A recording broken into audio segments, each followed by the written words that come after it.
Oh, hi, everyone.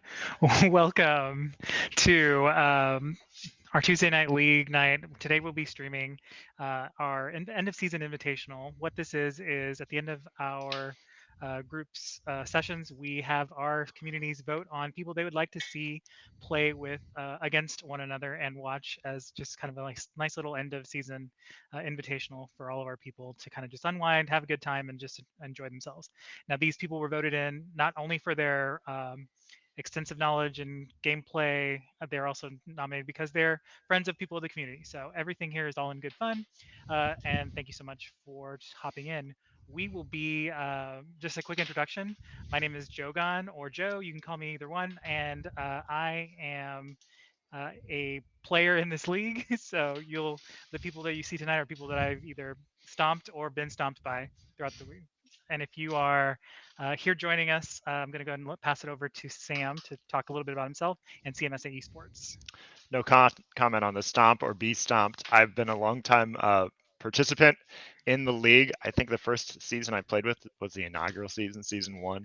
Sub off and on since then, but I'm thrilled to be on the broadcast, joined by you, Jogan, and all of the team helping make this happen. And I love seeing a lot of familiar and some newer comers to our league here. I think tonight is going to be some great games. I'm especially excited to see some old friends and faces on the Rift this evening, as well as some rivalry matches. Some matches I've had the pleasure of, or some players I've had the pleasure of casting in the past are back again. Made it from season 11. Here they are again, season 12. And so I'm curious to see if they're going to get vengeance or if they're going to be 2-time reigning champions here in the Invitational.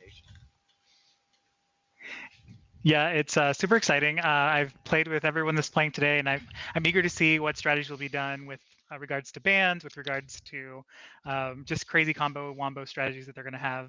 A lot of these people have a deeper champion pool than myself specifically, so I'm excited to see what gets played. One thing about the league is, obviously this is our time to celebrate the ending of the league, but here and we take a few weeks off and then we'll be back again. Registrations are already open for our next league, which is starting on, is it January the 5th? I don't want to misspeak. What is Let's check. The 9th. January the 9th, the next league starting up. So if you're at all interested in joining this incredible community, or if you've played and you have not signed up for the next season, please log into the website, go into Discord, and sign up to participate, either as a player or even a sub for the upcoming league. And it's not just League of Legends. You can look forward to joining Fortnite, ARAM leagues, Dead by Daylight, and a litany of other games. But of course, today we are excited to show off the chops for Pearl League, League of Legends play. Yes, and you don't have to be a part of the Chicago metropolitan area to play our games. Our games and leagues are free for the public. We just ask that you are an accepting member of the LGBTQIA plus community and have good spirit. Again, we value friendship over competition, but we are a little competitive. Just a little. We've got, in addition to that, there's also some great opportunities just to participate if you are a member of the community. This upcoming week, we've got a holiday party coming up, so check the Discord announcements for that. We've also got reindeer games this weekend, so check the Discord announcements for that. Yeah, we'd love to see as many faces as we can to be a part of that, because that's what makes this community so great. Seeing one another, getting to fellowship with one another, and enjoy playing some of our favorite games together, and just to hang out and have a good time. So please join us for those. I'll be at some of those events, so please join us. I'm looking forward to seeing you there.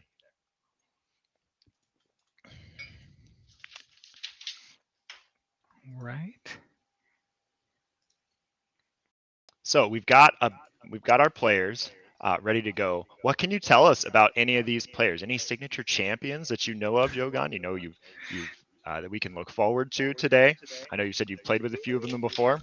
I have played with quite a few of them. Let me pull up their little roles and double check and make sure I'm good here. But it looks like in the bot lane, we've got Vladimir as a support with Tilchery, Clinton, and I don't know how often they played together this season, but they have both been in the league for a long time. So I know that they're very well aware of how they can work together. Lad is very, very good with Zyra. I pretty much think that that's going to be banned. But Lad is definitely a support that I don't like laning against because I know that he will not let me poke. He will not let me get those minions. He will definitely be a good zoner in that regard. And then on the opposite side, we got Benjamin Highlife, who's I think this is season 2 or 3. I could be a little off there, but they've got some really good skills with Seraphine and a couple of things. So mostly as a support mid person, I'm really excited to see those that in the bot lane. Yes, that's you or McGurd.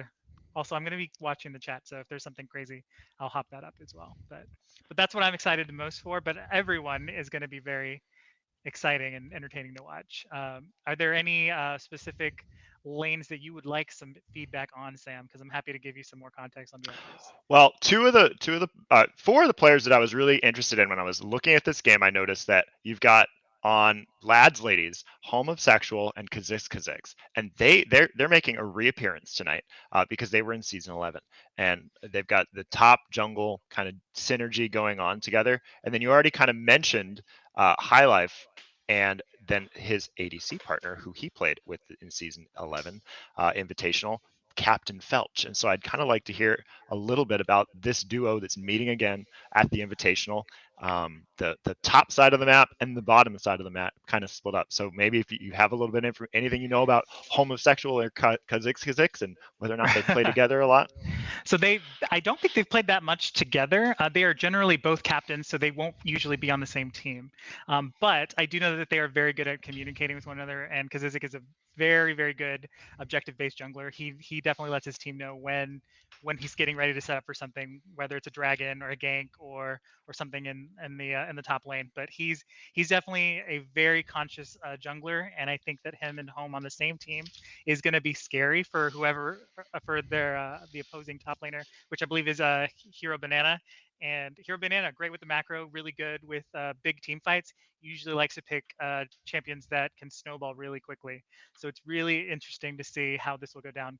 Home of Sexual is usually pretty cautious in lane when in the top lane. So we'll be able to see kind of how the aggressive will either turn into something positive for Kazizik and Home, or if they'll be able to snowball at that point. I love that you said that Homosexual is a cautious top laner because you've got Hero Banana on the other side who is leading all of our players here with the most kills that they managed to earn in season 12. And so it's going to kind of be an interesting dynamic to see, can Hero Banana explode onto the rift and continue keeping that kill streak alive, or is Homosexual going to stymie that idea and just sort of play a little bit more passively, let his team, play around his team, play around objectives that Kha'Zix like to set up. So a lot of interesting kind of storylines tonight, and as we kind of celebrate what's going on. And then I also wanted to note that while it is a best of 3, we are playing 3 matches this evening, so we'll be able to see them for 3 consecutive times. I don't know if the players themselves have anything in mind, if that third game goes to 2-0, if something special's in mind, or if they're going to just play it out as is. I think that I know sometimes one time when I was casting, the players just kind of said, "Oh, we're not going to ban for 1 game," and just kind of let everyone go on there and shine with their champions that have been banned all season long. So you never know what these players are going to do when it comes to invitational time. If it does come down to a 2-0 and then we go to game 3, I would hope that we see a really fun comp. Maybe a Yordle team, maybe all Ninja team, something crazy. But there's a lot of cool things that they can do to entertain us if that's their goal. Yeah, an all ladies team, and then I don't know, Soraka on the other team. I don't know what else the Bananas have, but something in store. Be great. could do Soraka, Wukong. Who else? Oh. Who else likes bananas?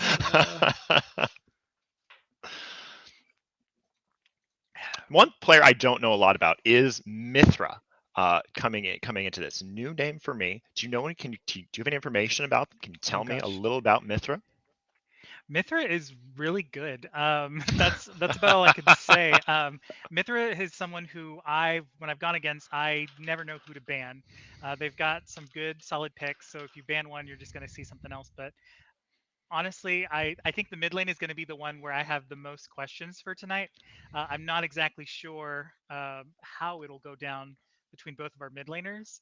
I'm I'm hoping that we'll see a variety of champions throughout the evening. I don't think we're going to see the same champs played in the mid lane in all three games. That's probably going to be our most diverse, I think, uh, group of picks.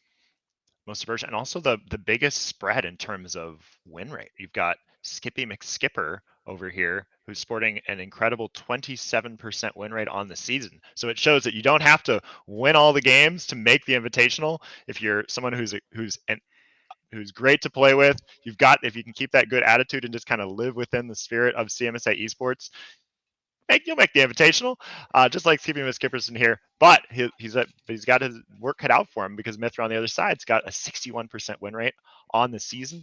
Not the highest, but one of the highest we in this seed, and certainly the biggest discrepancy between laners.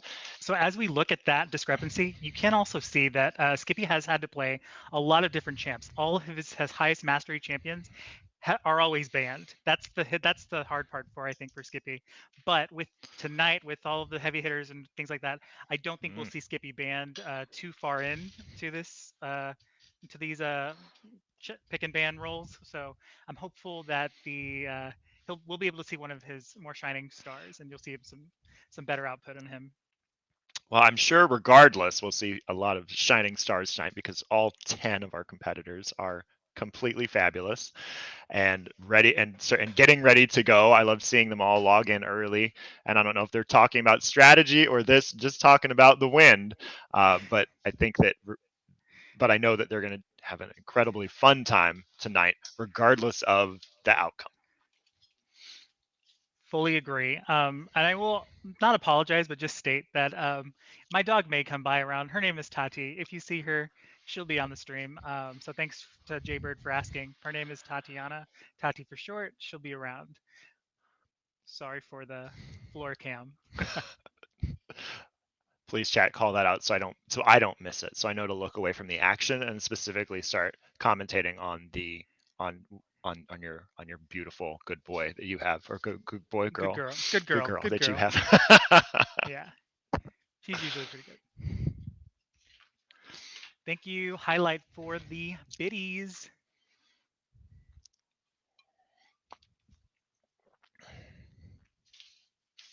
It says we're in a level 1 hype train. What constitutes level 2? Anybody know?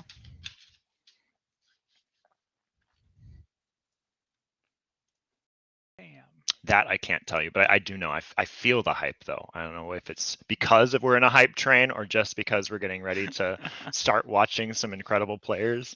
But I definitely feel a level 1 hype train coming on. Hopefully it becomes a level 2 hype train soon. One of the things that I guess we can say is, so this week we've got Pearl Invitational, and then in 1 week's time, right, we've got the Ruby Invitational, so the other half of the league. So Pearl, of course, for players bronze, silver, gold, and then you've got Ruby players, gold plus, kind of selecting where they want to go into those. And so if please come back next week, watch those players. Players have yet to be announced, but I'm sure will be soon, to make that happen. And same kind of format where they'll play all the games of the night, regardless of the result. So come on in, support your favorite players, support your favorite people here on the stream. We'd love to see you back.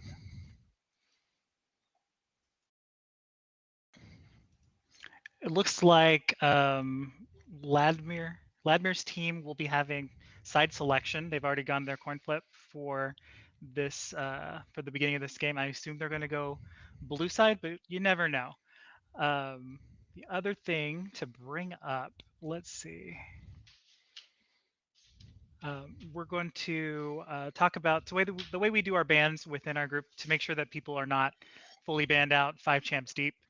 We've made it so that you can only target a certain roles champion predominantly for 2 out of the first 3 bans, and then on bans 3 and 4, you can then at that point, if you need to ban more of that role, you can. But we give it a little bit. So there will be no tickets tonight. So tickets were something that we did in our last season, where if you either had a rough night where you lost all your games, you were rewarded with a ticket that will allow you to play your champion. But there will be none of that tonight. These people know that, and they are ready for the consequences.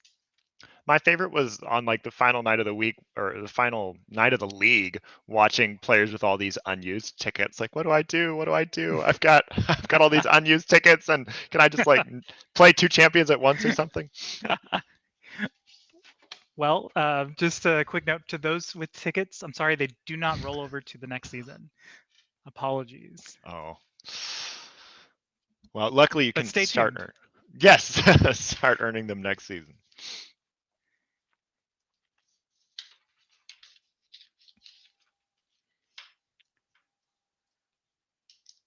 Oh, it looks like we may be starting. Excellent. Hopefully we get in there soon. Well, now I'm just mad. No. Yes. Yes. All I see right, it now. so there are the bands. We've got a Tristana ban, Zac ban, Aurelion Sol coming out. All right.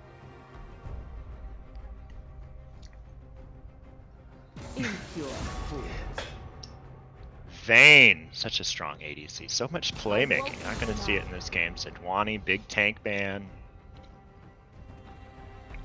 Both teams pretty quick on the bans, that they were ready to go with these.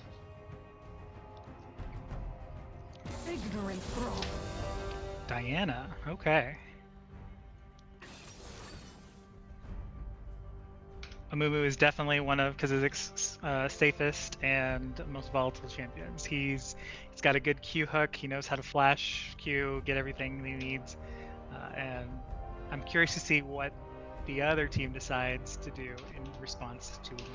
And fits into that very kind of almost supporty, like I'm willing to do what it takes for my team to win mentality that I've seen Kha'Zix have. Just right away saying, I don't need to be the primary carry here. I'll play something that can enable everyone else to shine. And Felch going with Ezreal and Seraphine for Benjamin Highlife in that bot lane. So them showing their ADC early, the response looks to be Misfortune. I don't know if I like the Misfortune against Seraphine, just because you've got an easily interruptible ult with Seraphine's ult just coming right afterwards. But who knows? Maybe. Go ahead. No, I was gonna say Ezreal, something I've seen Captain Felch play before. He's good on it. It's certainly Ezreal Seraphine's gonna make for a very safe lane. Well, it'll really come down to the poke and to see exactly how it is, but Misfortune Zyra, very strong laners in their own right. So I'm not sure. I'll have to see the team comp to see what bot lane I'm favoring at this point in time.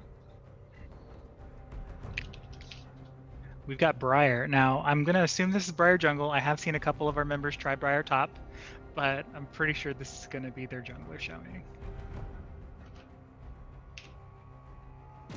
Briar can be such a nuisance and such a varied build option, whether you're going more of a bruiser, whether you're going an assassin, just all out glass cannon or drain tank. So many options for you. And one thing that Briar does not like to see, though, is a lot of CC, which playing right into Amumu and Zyra. Will they have the burst and the heal cut to drop Briar? They'll have to think about that coming into round 2 of the bans, and which have already started coming out with Aurelia, Tahm Kench, Syndra bans.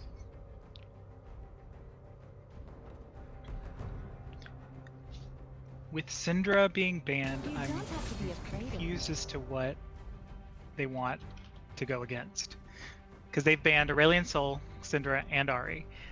Those are some of Skippy's most played champions, but he's got a couple of things that he can bring out. He's got a pretty good Akshan, but I don't know if he wants to go AD with his current composition. Uh, he's also got a really good Viger, so that looks like it's the play. Viger comfort picks, safe, relatively safe. We'll see what if they're going to lean into it in the mid lane here with Mithra bringing something out to try and keep that Viger down. Orianna can definitely do that with the range advantage early. See how much they actually play into that, or if they're going to let Viger scale. Now the blue side combo right now just looks scary. Like you don't want an Amumu to dive you, then a Zyra to knock you up, then an Orianna to pull you all together, and then just a misfortune in your face. That scares me. And the Alawi.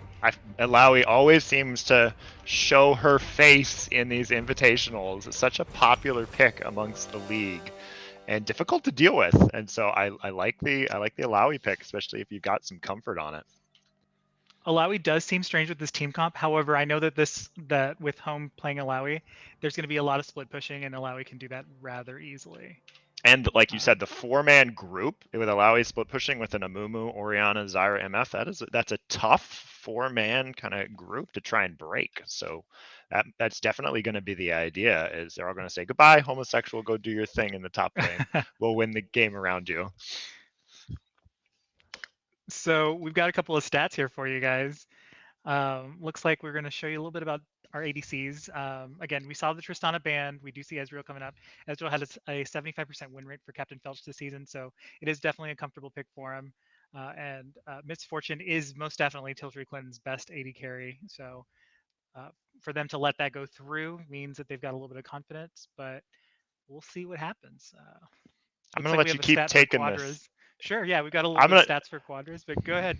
No, I was going to say I'm going to let you keep going away with the stats. I'm not able to see them right now. Oh, okay, no worries. The stats again looks like they're both pretty good at gold earning. KDAs are pretty similar, with Captain Felch a little bit higher in that regard.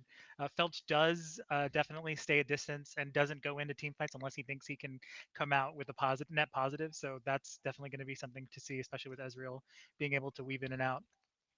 I don't want any to see stats next week by data. That's all right. We're still going to show them. You don't have to watch. Can they please put my entire pool on a slide for next week? I don't know, Poggle. Would it just be a single champion image, or would it be like 100 champions? That's what I want to know. Poggle plays quite a few champs, but we'll see. I will also say that going into the supports for this group. Oh, let's go back if we can to supports. There we go. Lad playing Zyra again. I didn't realize that Lad's Vel'Koz may be that high of a win rate. Maybe it's just a smaller sample size, but Zyra is definitely something that I think Lad, if he does well this game, we'll see it banned next game. Looking at Vision score, they're both averaging 23 and 27 wards per game. Healing, which is a skewed stat because Zyra's not a healer, is lower on Lad's end, but Benjamin Highlife does definitely do a lot of great stuff within lane. You can see that he does not die. His KDA is hovering above 4, and also Epic Monster Steals. It shows 1 for Lad. I didn't see that this season, but I have seen Lad in the past steal many a dragon with Zyra plants, so it's exciting. Maybe we'll see that.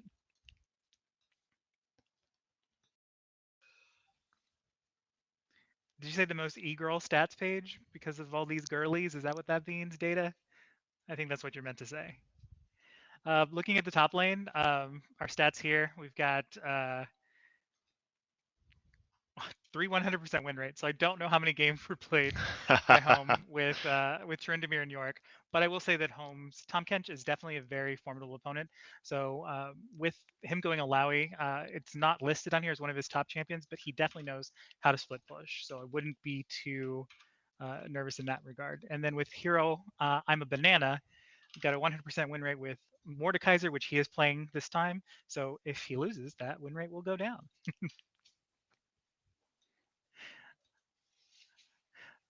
I would also like to say that Here I'm a Banana is actually one of our Discord members who is actually not a part of Chicago. He's actually across the pond in the UK and plays with us at late hours into the night for himself.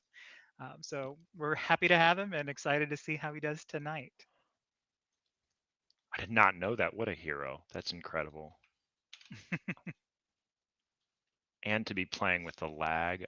He's always got an out. He's always got an out.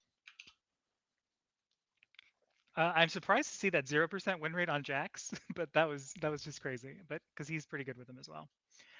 Going into the jungle, we do see the Kazizik's Amumu there, as well as Trundle and Nocturne.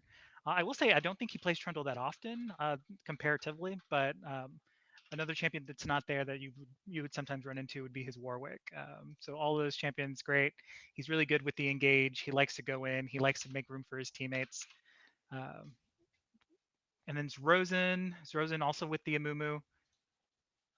Briar and Sejuani. Sejuani is probably the one that I've probably seen Zrozen play the most.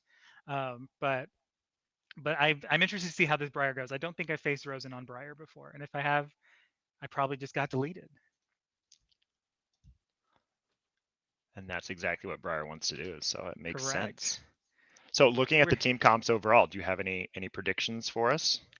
I am predicting that if the Amumu gets some early ganks, I see them taking an early lead and potentially rolling the other team. But so that would be, I guess, a team Kazizik, home, Lad, Tiltery. Lads, ladies? Yep, lads, ladies. Is that what we're calling Okay. them? Perfect. Lads, ladies, and the 5 bananas about to start here on the Rift, loading into the game. And we've got 5 bananas on the top side playing red this game, and Lads, ladies on the bot side of the Rift playing blue side. They step onto the Rift. Here we go.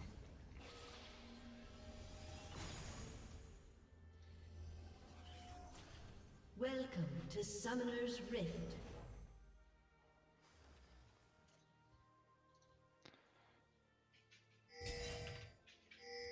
Seconds until minions spawn. All right. Both teams just kind of taking passive starts. They don't want to go into any skirmishes yet, just sort of stepping out. Maybe we might see a quick hello here to Mithra, letting Banana know I'm We here. see ya. We see ya. But a little trade back. Not enough time to go into base, so there'll be some damage walking into lane. Minions have spawned. Everyone just doing their dance. And the pathing here is you've got Kaziks playing a Mumu, starting on that blue side, and going to be pathing towards bot, going the opposite way of Zrozen. So we're not going to be meeting it at Scuttle, none of those early fights, but 2 very free gank opportunities, especially with the early CC of a Mumu.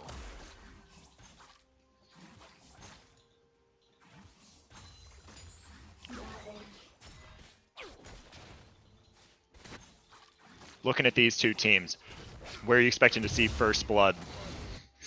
You know, with the Mumu pathing from top to bottom, I think if red lane or if red is pushed a little too far out, if the bananas are a little out there, I think we can expect an early gank from a Mumu there. Or I could see a little skirmish between a Mumu and Briar at one of the scuttles.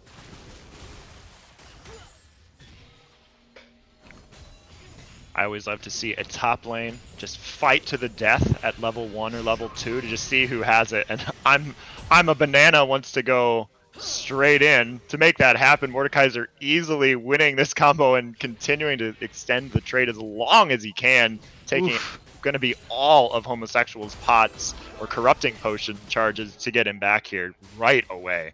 And when with the Doran still start now, Mordekaiser big lead for Hero Banana. Now it is interesting to note that Mordekaiser did take teleport, so he's not going to try to force something immediately now that Homosexual is 3 with all 3 abilities. Oh wait, there's still 2. Sorry. Mordekaiser's 3. So he's definitely going to keep harassing for a bit. Could try to make some sort of a big crash here, just slowly bring those minions in, especially if Amumu shows in the bot side of the map early, they would be able to quickly bring 2 members up to the top. Banana still fishing for more damage as he's got that level and big wave to crash into the turret.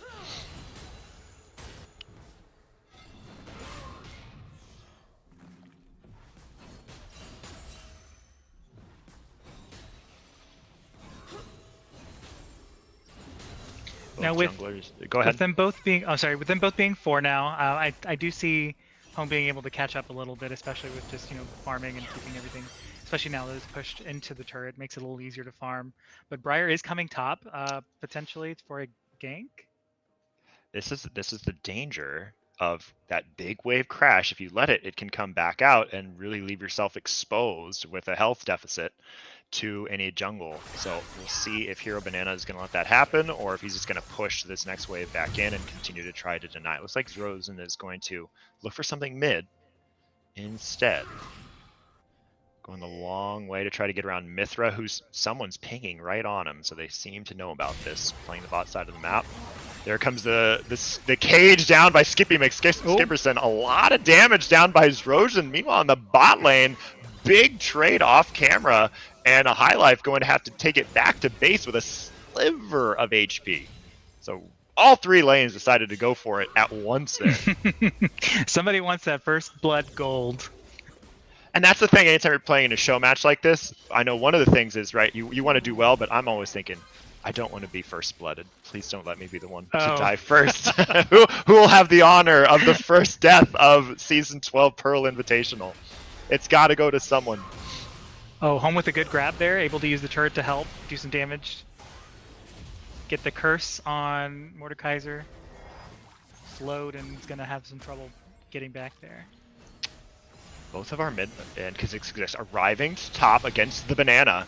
Kha'Zix going to Vantage Dodge, just going to go wide, but you've got a big Mordekaiser with a few minions. HP bars dropping low, and he's able to turn it 2v1. Holy Banana is trying now to keep going on Kha'Zix. Kha'Zix getting level 6, entering the Death Realm, and then diving under tower and getting the double kill. What a show off there to pull the first 2. It's just himself in a 1v2. Excellently done by the Banana himself, the Hero Banana. Home did use teleport and is now back in lane, able to take some of those minions and get some more farm and perhaps take a creep score lead there. Now Briar is at the dragon and doesn't need any help, but it has some help. Well, smart macro to answer from here for to like capitalize from 5 bananas. They saw their enemy jungler go top and they immediately put down the pings for the dragon and start it, because it ran straight there, but toss was a little bit too late. They already did it. They needed every member's auto attack to help as the little brawl goes down. But even with the creep advantage, Homosexual not coming out favorably in the trades. Holy Banana playing wisely against Alawi, backing off, immediately letting those tentacles reset. Find themselves a little bit of an HP deficit, and maybe that'll bring some stability here to Homosexual's laning. Oop, brought under turret. Not quite able to survive here. I think this is going to be a dead Alawi in just a sec. Oh, there's a flash. Trying to get away. Holy Bananas in pursuit. The Corrupting Pot ticking, but it's just not enough as he stops to take what will be his last auto attack against the Fruit of the River. And Alawi goes down for a second time. Does lead in creep. Has a Sheen. Has a Corrupting Pot. Can maybe look to do something. But yeah, top lane is definitely going Hero Banana's way right now. And bot lane, it's just sort of a farm fest with Captain Felch on excellent CSing pace. And not a lot happening other than that one close call early. Both sides just playing kind of wave ping pong, bouncing waves back and forth with each other without a whole lot happening, which makes sense. It's Ezreal. He just gets to shift away. I'm wondering how close our supporters are to finishing their first item quest. It looks like Lad's getting some good poke in, so I assume he's a little bit ahead with getting his wards out, but we'll see in just a bit. And in terms of vision, both sides just kind of comfortably putting them into the river. Not a whole lot to prep for right now. You do have Herald on the table, and Kha'Zix warding for it, making sure that Zrozen isn't going to do it. Well, that's the other thing. Now that Mordekaiser's a little bit ahead, Mordekaiser can also do it. Can come down. And if there's one thing Zrozen likes to do, likes to focus on those objectives. Had the most dragon takes in the whole league this year. Likes to take objectives when they can. And so look to see if maybe that becomes something that they make a play for, flowing through Hero Banana as Skippy McSkipperson lands a big trade on the completely Mithra, who's got to be sent home packing there. Not without a couple minions. maybe they'll stick around. I love it when they stick around, because then you start pinging for the jungle to come over. You have such a big HP lead, because it is forced to hover, or your jungle or your mid laner's got to go back. You have no choices besides that. And that big trade, immediately Zrozen says, I'm going to start the Rift Herald off the back of that Holy Banana, leaning into Homosexual to make another big trade, just seemingly taking it whenever they can. They brought up Benjamin Highlife to make sure that if there was any sort of a scuffle here on the top side of the map, that they would have a numbers advantage. So really smart play here by the 5 Bananas, playing as a team, moving around the map together. And Rift Herald does fall, and now the pings are going down for that top turret, looking to see, are they going to funnel more gold and plates into Mordekaiser? Yes, they are. And the Hero Banana going to be a very rich banana here in a moment. And Homosexual showing himself. They're jumping on it. Kha'Zix in the area, looking to move on. There comes the ultimates down. Prophet the Elder, though not enough. The shutdown, it all lands and goes Homosexual's way. Kha'Zix right there. So difficult to break those two ults if you're going to fight on top of that leap of faith from Alawi with all those tentacles out on, and with the Curse of the Sad Mummy to make sure you're not going anywhere. That is a strong 2v2 combo, and all that gold gets shuffled right back, and suddenly, just like that, Lads Ladies have the overall gold lead. And that's interesting to see. When you saw Homosexual go down into that brush area, he knew it wasn't warded. He knew that there was no way that they had any vision of them. He had one tentacle. He was able to ult, get 3 additional tentacles there to really just drive home that as soon as the movement is there to help clean up, it's over. Lad forced to flash there, and what Briar's looking, but just skirting wide of the flashless Vladimir Zyra. Good little dodge there.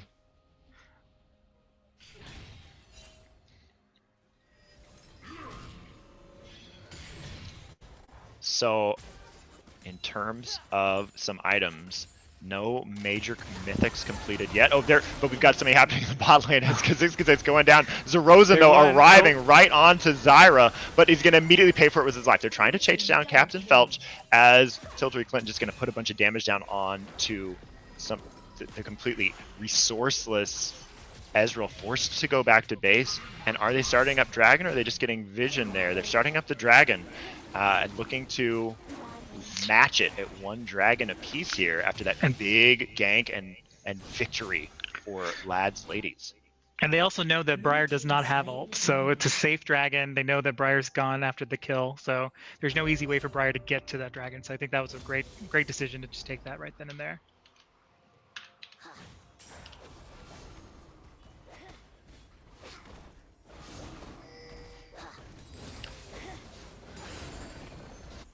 So we've got 2 minutes on the turret plates.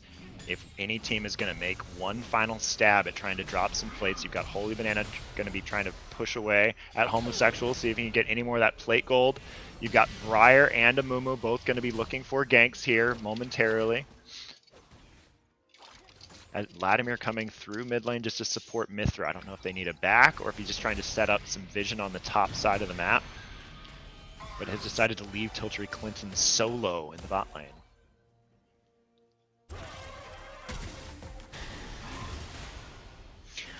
I will say, Top lane Phelps going is using- down. Homosexual turning it around this time on Holy Banana as Vladimir was arriving, but did not need any of the help. And the Leap of Faith, too strong of an ultimate for Hero Banana to deal with, even with the Death Realm. But you've got Zerozen here.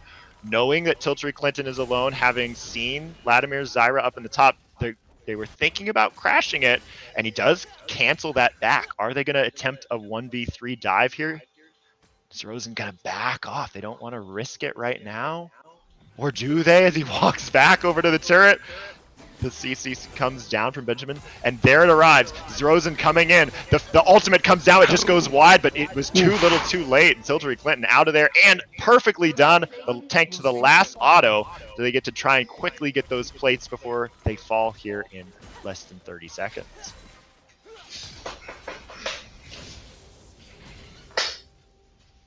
Now Zyra's coming back to lane. She is alone, so I don't know how much can happen underneath that turret while she's there, but Tiltry quickly strutting down the lane, trying to meet her bestie. But they're gonna get the last plate there. Yeah, that's the danger of taking that aggressive roam all the way to the top lane that early, is you give them multiple minutes to try to set something up in the bot lane, and it's hard to get anything on the backside, and hard to say what all that really accomplished. It would have been great had he been needed in the top lane, but Homosexual, he's got this now, at least for the time being, versus the Mordekaiser coming out ahead of that 1v1 matchup.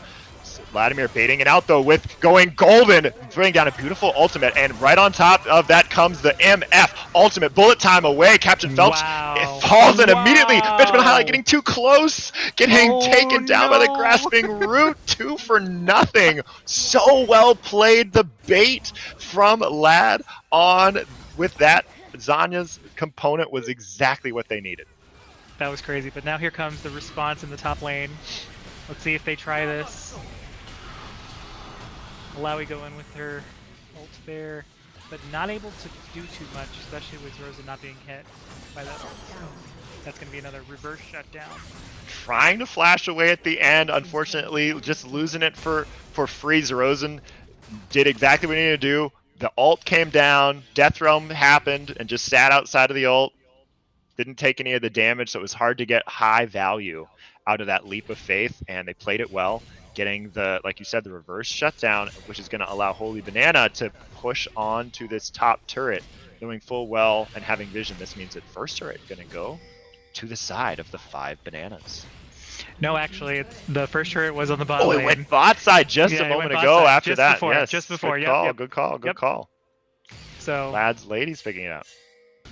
So they're going to now converge on the second rift, but Lads, ladies doesn't want to let it go without a fight. We could see something here. It's a 4v5 brewing, though.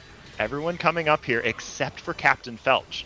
So there's a numbers advantage if they can just stall long enough. And it looks like they have. Kha'Zix making the opportunity to go in. Gonna have to quickly use that route. There's Curse of the Sad Bullet Time coming over the top, picking up 1 right away. And Mithra slaying Zerozen on at the end of it. 2 down as they look to try to take CP McSeverson, who flashes away. That's the combo you were talking about. most definitely. Perfect. Yeah, it's kind of exciting. We wonder now if the mid lane is going to get punished accordingly. And well, Captain Felch. Oh. All right, so here we go. We're looking at the replay of this fight with the Scuttle. We've got an ult coming in from Seraphine, crapping 2. However, Amumu's about to jump in. We've got the bullet time. We've got this curse there, and everything is just cleaned up there. Really easily, big cleanup, wonderful reaction time. It's pretty great to see.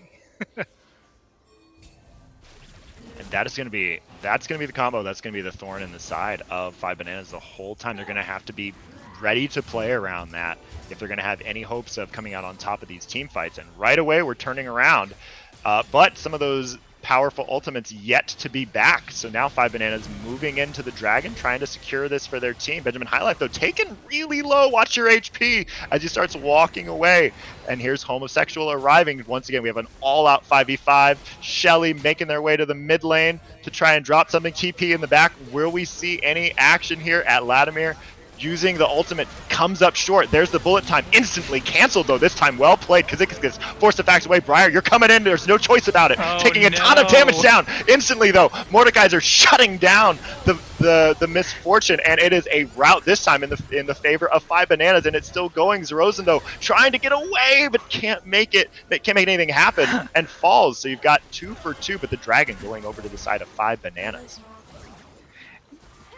Now, Mithra did take one at the end and was able to get a couple of kills earlier, so I'm wondering the build that Mithra is going to be going here. Are we going to go for more? Let's see. What is Mithra? And in terms...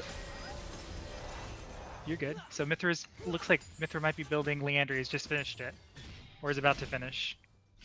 So we'll see some more damage over time. There's another turret, and we've got a replay of the dragon fight. So let's see. So Vlad uses his ult near the dragon, but pretty ineffective. But this not Mithra, Briar ult really helps set the team up for success here. Just being able to go in there, lock them down, take somebody out. There is at least a response, so Mithra can at least be glad they got another kill there.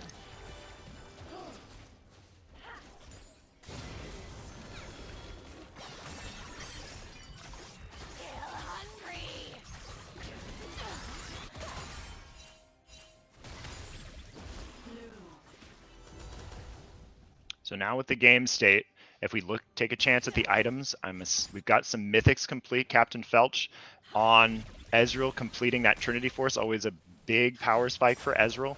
But on the flip side, they're leaning into their early game misfortune with the Ghost Blade and the Dirk. The ult's going to hit so hard, but losing their flash there, which is excellent job dodging that Everfrost, making sure that no easy picks happen.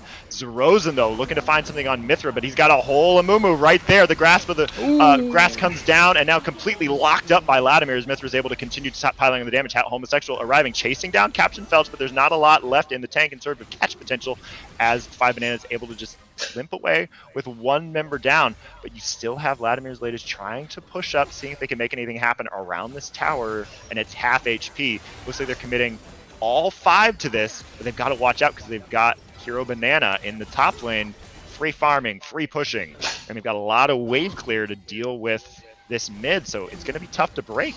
And now they're realizing that, backing off.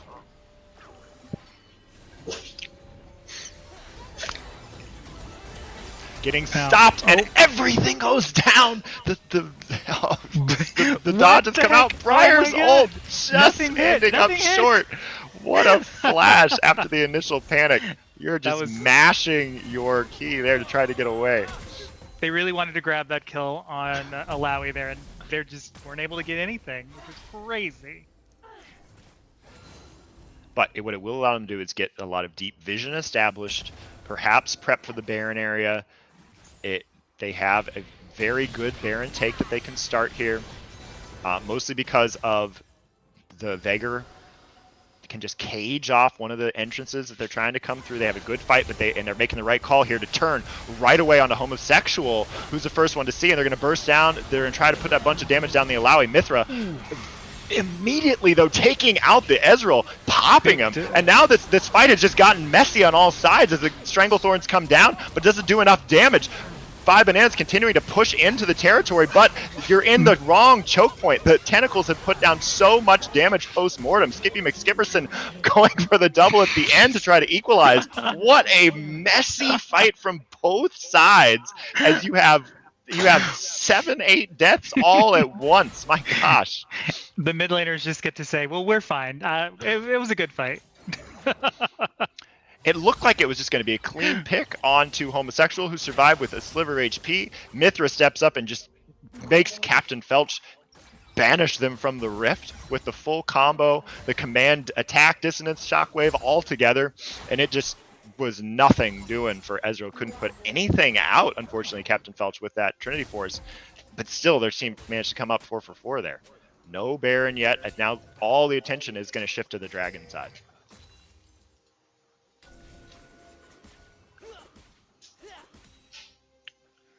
Now with this dragon, this is going to be dragon number 4. So if they need to give it up, Lads Ladies need to give it up, I'm sure they will. I don't think they're going to try to force anything. But they do have a good kill lead, but gold-wise, they're still slightly behind.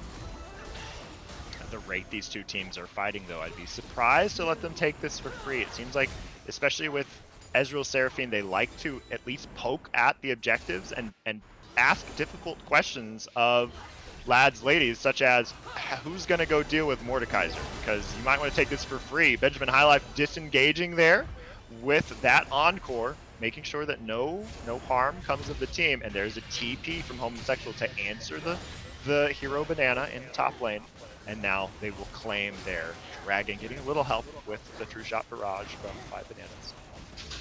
Now if they do fight, coming back, back, teleport. and look at this, now the teleport comes down after forcing it. Briar Alt, though, goes wide, but they still manage to hook themselves a fight.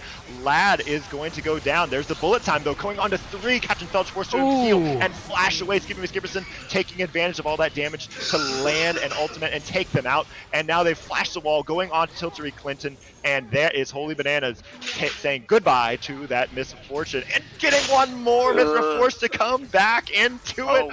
What an incredible Death's Grasp. And there's another going golden and under the tower. Is there enough damage? There's lots of shielding, though, coming out from Mithra, who's dancing well, and but not quite well enough. It was a triumph heal or something, the little bit of healing that did it, and unfortunately Zerozen getting executed. So it's meaning that there was no damage going on, so no kill gold going back. Another TP coming down. Oh my goodness. That was a good Everfrost here by Skippy in the top lane against Alawi, able to grab him under turret. But Alawi's just going to go back, try to survive, but there's some vision or something in there because Seraphine is able to stop. Looks like there's going to be a risk here by Alawi trying to get root away. Comes just down, and then Latimir's there to arrive and say, not today, not my Alawi. Using the root and the plant to get some slowing plants down herself, making sure there's no chance of a chase. Escorting her top lane to safety. Well, with the dragon down, go ahead. Oh, can we see how many stacks Viger has? So he's at 173 CS, so I'm assuming his stacks are pretty high right now. 204 stacks currently, so his Qs are about to start doing a lot of damage. Exhaust coming down to the Holy Bananas. They are committing everything to this. The Stranglethorn coming down, straight Holy Bananas knows there's no choice but to fight. Tiltery Clinton's ult goes a little wide, but it's not going to matter. Shut down going over to Vladimir's Zyra there. They really committed for that. Let's see if they're going to use that to springboard onto Vision for around the Baron.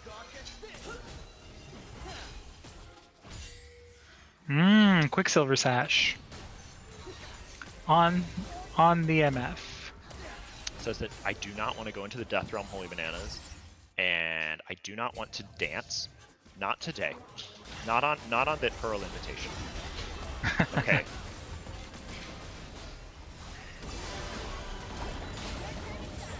Oh, what a command dissonance there, going through, and immediately Zigzag sees that as his opportunity to go in, chasing down Skippy and getting the shutdown onto it, but on the opposite side of it, Homosexual with a massive leap of faith, doing some damage there, and taking down one member, forcing others to go, and now they've got a siege of this mid lane turret with 4 members shoving down mid lane. They're going to go ahead and send Homosexual off to the side to try and see if they can establish any vision, or maybe go up and split push. Captain Felch doing some poking, but they've got 4 here. You've got to be careful. Stranglethorn's coming down just short, though, but Homosexual finds something. There's bullet time. Captain Felch going to be able to arcane shift away, turning it around with that true shot barrage, but does not land anything. Looking for the poke. They're continuing to siege down this mid lane, but there's so much wave clear now arriving. That might be the end of the push here.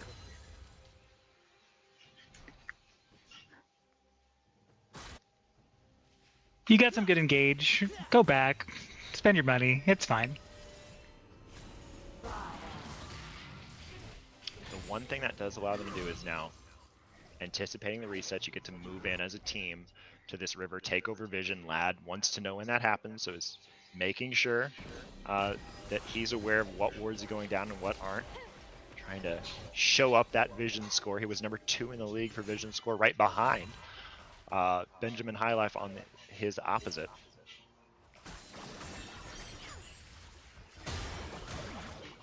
now moving their vision surprisingly to the bot side. It looks like they want to perhaps play instead here at 5bananas, perhaps looking to play for the dragon. And Lad, spending the extra time to hover around Baron, knew that there were no wards. And so they've just started it. And I think 5bananas feels safe because they were just in that area and moved down here. They have no idea this Baron is happening right now. One ping goes down. If anyone was watching that, they may be able to tell. But it's too low. You're too late. What an incredible sneak by Kha'Zix and Vladimir to take that down using Zyra's Baron power. Excellent job there by Lad's ladies. Now Home has some super minions there in case they do want to fight, and doesn't look like they want to. But now, 3v1, 4v1. As mentioned, highlight by Rhymes. You've got a lot of CC going down. Homosexual, though, he's got 5 tentacles out. Going to put a lot of damage down on the flip side. Rosen goes down 1 for 1. Captain Felch now super low. Tiltery Clinton going to be able to love tap that one away in just a moment.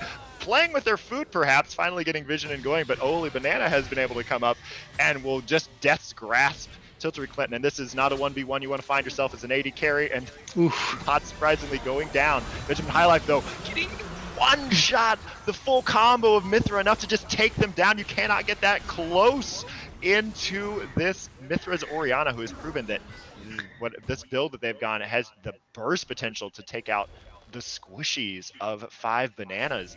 And they come away with the Baron and they come away with the Dragon, putting themselves at 3 with Baron up. This is going to be tough for 5bananas to find some macro back into the game. This is a grasp finds its way into I'm a Holy Banana, who's now forced to try and walk away. Got the lifesteal, but there's just so much CCs. Rosen arriving to try and help out and will walk away. But do you want to let that Mordekaiser walk away? He's so low. They say they're going to focus on the siege. They're just keeping the Baron minions, applying 3 members of Lad's ladies just kind of hovering mid. They're going to push out the side waves, take a reset, take all the jungle away, and see how much they can accomplish with this Baron.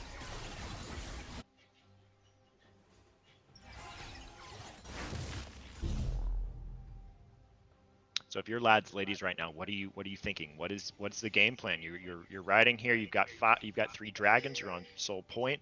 You've got the Baron. How do you use it? What do you do? Well, I think you want to keep Mithra, Amumu, and Misfortune together. I don't like that they're all kind of spread apart right now. So I think they need to be pushing one lane together. Try to get a pick if they can with that. And with that, then be able to head over to Dragon and get that ready for that next fight. That's what I would do. That's what I think we should do if I was on their shoes. But looks like they're grouping up a little bit together. It looks like what they've done is Mithra's got teleport available, so you've got both the laners with teleport in the side lanes. Mithra feeling comfortable to wave clear against that Mordekaiser, Holy Bananas, even though very strong duelist, just because they've gotten a lot of gold. They can easily clear creep, especially with the Baron minions, and of course you've got Amumu and Misfortune together, which is always going to be a really, really dangerous combination. But they're not choosing to push together as a team, going to take the reset. Maybe they were just happy to win the Dragon with that. How much more time until next Dragon? That's what I want to know. Tiltery Clinton and then Vladimir now moving towards I'm the Holy Banana, who's come way far forward, trying to instantly burst Tiltery, who flashes away wisely. Grasp of everything coming down. Tiltery Clinton canceling the ults early to try to walk onto I'm a Holy Banana.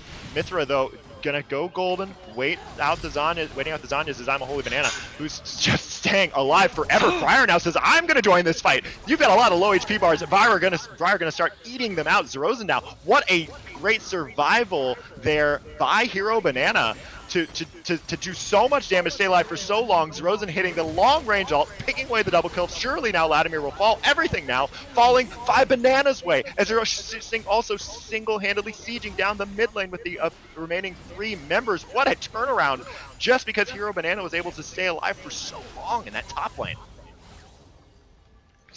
Yeah. That survivability was crazy, and with Mithra going out of into the, what do you call it, the invulnerability, Zonias, and then getting hit by that Briar, it just reeked of disaster for them. Blue team's turret has been Translating that destroyed. into mid turret to top turret. Blue team's Surely turret going to be an has been inhibitor here destroyed. mid as well. Blue And now team's a inhibitor big has been swing destroyed. here as the 5 Bananas now find themselves firmly in control of the game. They're going to try to pick up I'm a Holy Banana on the opposite side, and this time, will it be enough? I'm not going to say anything until I see the gray screen, because he goes into the realm of death, and finally, the shutdown. It didn't take 5 members. Right. And it looks like they're setting up vision for Dragon now. Getting that scuttle. Couple wards. In the chat, we've got Raid Boss Mord. Yes, he's getting to the point now where he's too big to fall unless you've got a whole squad ready to go. And this is going to be a really important Dragon. You've got 5 Bananas trying to make sure that they can stave off Soul Point. In one breath, Veigar takes the life of Vladimir, who falls. You cannot step that close to that Veigar at this point in the game, who's surely got a lot of stacks. Oh, and the catch, though, falling on a Homosexual, who flashes away. Four members still trying to look for something. Homosexual trying to get his HP back. Secret Skipperson on the side, trying to see if he can lock horns with Homosexual. Teleport coming down into the bot lane, though, soon to be a 5v5. Zerozen go. Oh no! The curse or the bullet time going wild. Zerozen now gonna annihilate Misfortune in the back line. What a great team fight there from 5 Bananas, who played it super patiently, found the picks that they needed, and just did not wrest control of that Dragon to Lad's Lady for a second. So They did steal that dragon. 3-3 on the 3-3 dragons. dragons. Holy Banana saying, I'm Mordekaiser, I can walk into your entire team now. Skippy McSipperson flashing away. The team, though, has started Baron. So they've got 3 members on it, and Lad's Ladies does not know about this, and it's pretty much impossible for them to walk up to this through that Veigar cage, and certainly through I'm a Holy Banana. So we've got 2 super invisible Baron takes, 1 for each team. Although I feel like this one, with as late as it is and how far they've pushed everything already, will definitely be a lot more advantageous for the Banana team. 5 Bananas. They've liked putting their hero Banana in the top lane in these situations to kind of go for a 1 member in the top lane, 4 members then grouping around the map to just play safe around each other and apply that and apply pressure. Now they'll be able to apply pressure with a Baron. So see how big of a power play they can make as they're 3k up now. See what they can balloon that lead to here in the next few minutes.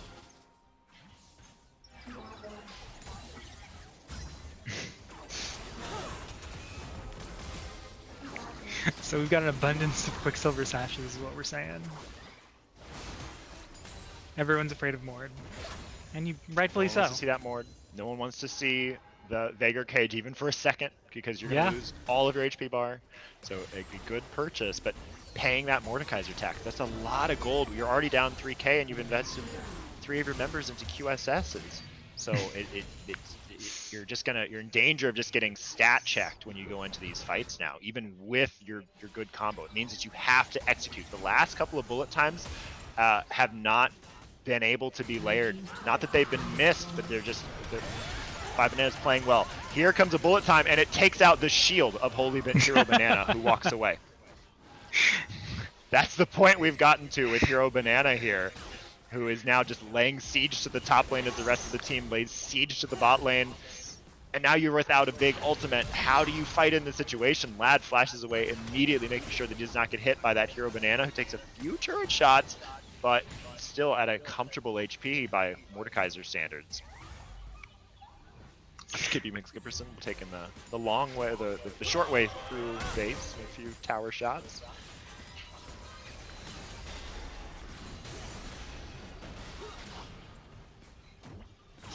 That's going to be a dead top turret and an inhibitor, potentially.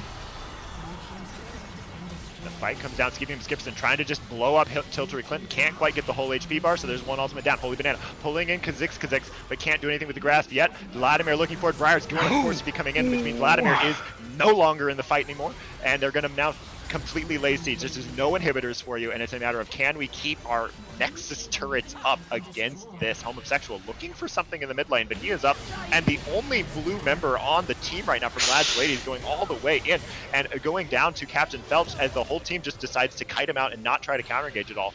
Pulling now, looking for the Grasp of the Undying onto Death's Grasp onto Kha'Zix. Can't find it now. They're everything's gone. They're just going to try to push on to this Nexus. Yeah, with it being 3v5, 3v5 makes it a little difficult to defend. We've got Mithra down now.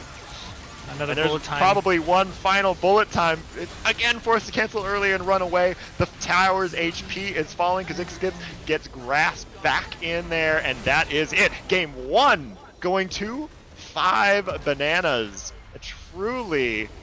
Truly a hero in the top lane there. What an incredible game from both sides. A back and forth through all the way up to 6 dragons taken with no soul. What a game 1. I hope we see more like that. You know, it's kind of exciting. I'm not quite sure how they'll respond with pick and bans in the next game, but I think a lot of their victory for this has to definitely, of course, go to the shield of Mordekaiser and being the tankiness there, and then also some really great Briar engagements coming in at times where Lads Ladies really didn't expect it to occur. So kudos to them. Yeah, completely agreed. I think some key moments in the game were when you had Mordekaiser, obviously, from the get-go, taking first blood in a 2v1 and then showing that off 30 minutes later in a 3v1 in the top lane, where just was able to stay alive for so incredibly long. Zerozen on Briar hitting a long-range ultimate to join the fight, but that had nothing to do with Zerozen coming in. He came in as cleanup duty because Hero Banana was able to stay alive, tank, and deal out a ton of damage to the 3 squishiest members of Lads Ladies. And then you're exactly right, Briar, finding those hits onto squishies consistently while MF was self-rooting during bullet time. Briar would lock eyes and fire that ultimate that direction, and that is not a 1v1 that MF is ever going to win. So great play out of the jungle and the top lane for 5 bananas. And then it looks like we're going to grab someone. Who'd you like to talk to, Sam? You want to talk to Rosen? We can bring Zerozen in, absolutely. All right, let's grab Zerozen. Give me 1 second. Hey, Zerozen. Hello. Hi, we just wanted to talk to you for a little bit. How are you feeling? How are you doing? I'm doing well. That was a sweaty, nervous game. Being a new champion, I feel like there's so many weird quirks with her and interactions that I'm still learning. Well, we were talking about you briefly, just saying that there was a lot of really impressive times where you were able to ult and get into cleanup duty as Briar. Specifically, the one that kind of sticks to my mind is Mordekaiser taking Orianna into the Shadow Realm, seeing the Zanyas, and then you going directly in there to get basically a triple kill, killing Orianna, then going up for Misfortune and Zyra. So going into the pick, you said you didn't have a lot of experience with Briar, but what made you go Briar into this game?